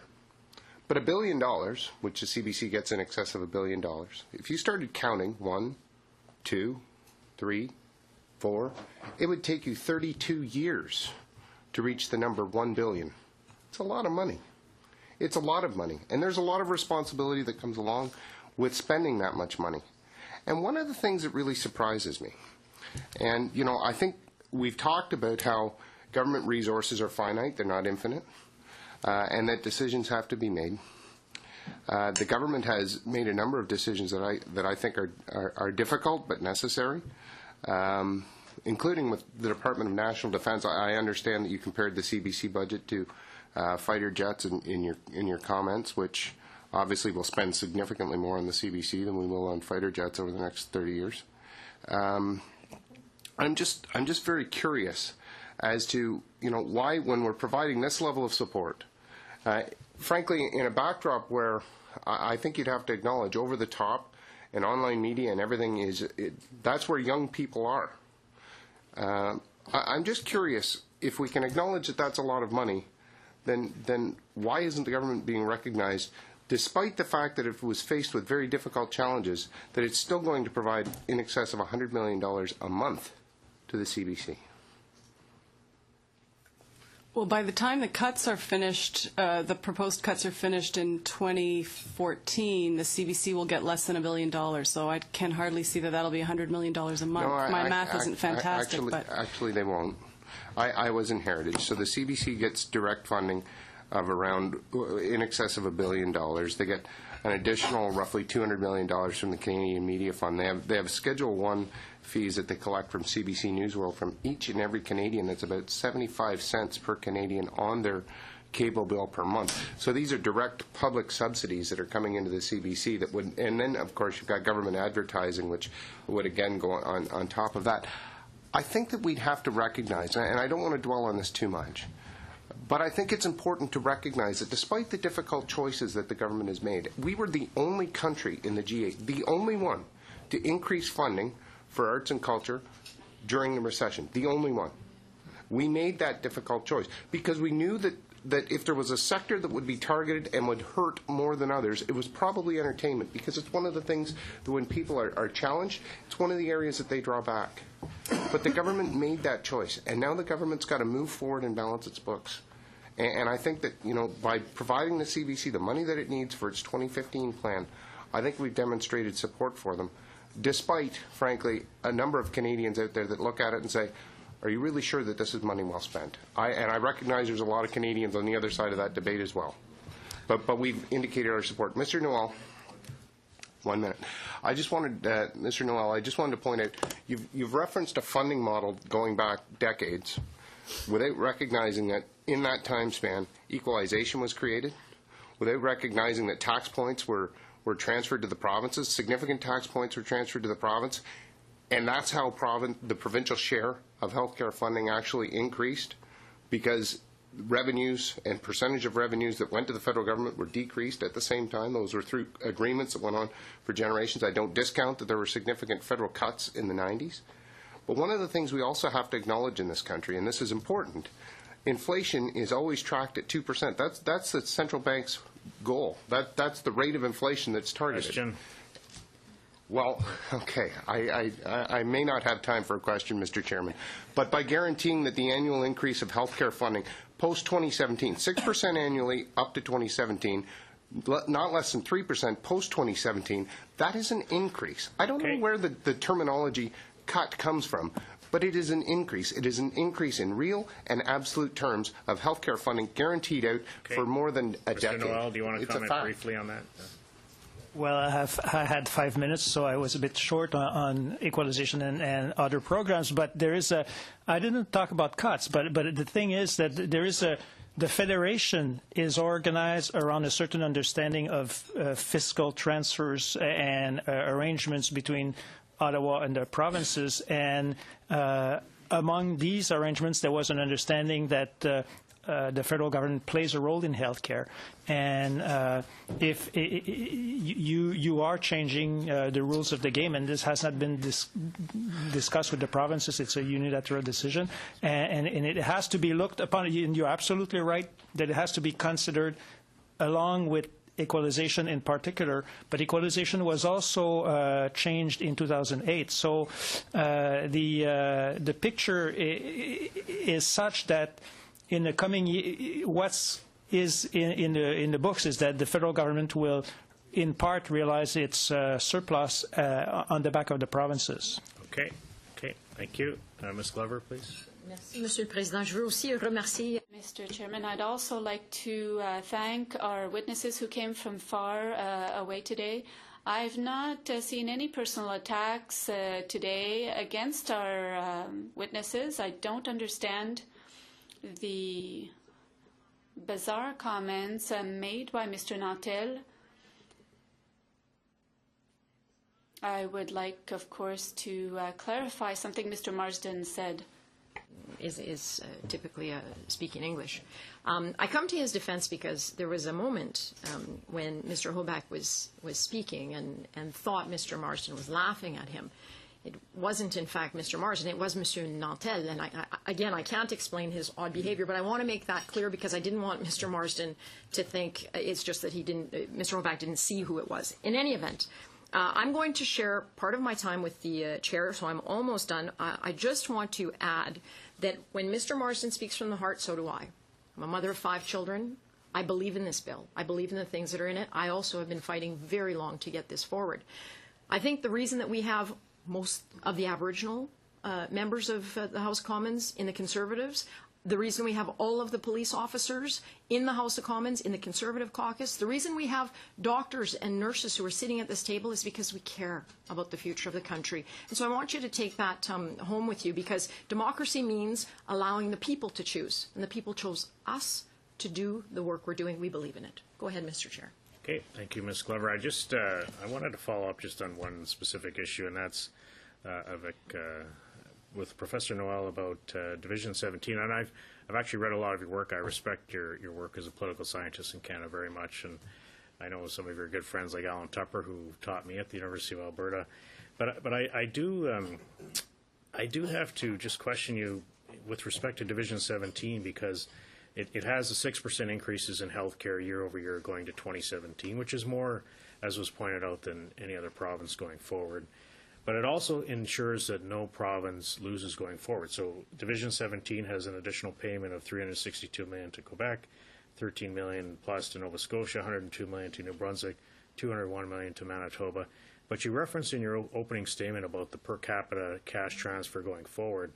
I mean, people from my province, and you were an Edmontonian for some time, I mean, they see it as a sense of fairness that if the federal government is going to transfer cash for health care to the provinces, that it do so on a per capita basis, recognizing the equality of every person in Canada. So I'm very surprised that I thought that you were being critical of moving to per capita cash transfers, so correct me if I'm wrong. But if I'm not wrong, like, explain to the citizen who lives in Alberta why they would not get the same per capita cash transfer as people living in other provinces. If I remember correctly, it's the 2007 budget. In 2006, there was a budget that acknowledged that because the Conservatives had just been elected, so there was not a full year to really prepare their own budget. And in that budget in 2006 acknowledged the problems that existed in the federations in terms of the fiscal arrangements. 2007 basically, to a large extent, fixed the problems. And the deal in 2007 was that social transfers, including health and also other social transfers, would be largely per capita. And that would mean that wealthier provinces would gain and less well-endowed provinces would lose. But what accompanied this was that the equalization program was much improved following the recommendations of the committee chaired by Al O'Brien. And this was sort of the deal in 2007, and it was a good deal. It was a deal that said, we're not going to use social transfers to do equalization. We're going to use equalization for that. But then that deal lasted a year. In 2008, there was a ceiling that was put on equalization, and this brings back the problems that existed when Paul Martin was finance minister. That is to say that it's the size of the envelope is not determined by the formula of equalization, but by economic growth, and therefore, if economic disparities between the provinces increase, the program does not respond well. So all this to say that you have to look at social transfers along with equalization, and they balance each other. I appreciate that, but isn't that then more, that may be your point more with equalization rather than, because to the Albertan who says to me, I mean, I'm living in this province, but I'm a Canadian citizen and I deserve an equal per capita cash transfer as any other province. I mean, wouldn't you see that as fair from the federal government point of view? As I said, if the equalization program is well done, that can be fair. But it has to be acknowledged that it's a different conception of sharing than what used to exist in the programs. Okay. What should be said also about equalization is that it's not a program that takes money from Alberta and gives it to other provinces. I pay equalization too as someone who has a good income. And I didn't make that argument at all, so I'm not. Yeah. Okay. Well, we'll have to continue this debate after, but I appreciate all of you being here tonight and for staying longer. And colleagues, we will meet tomorrow morning at 8:30 back in this room. Thank you all. Meeting adjourned.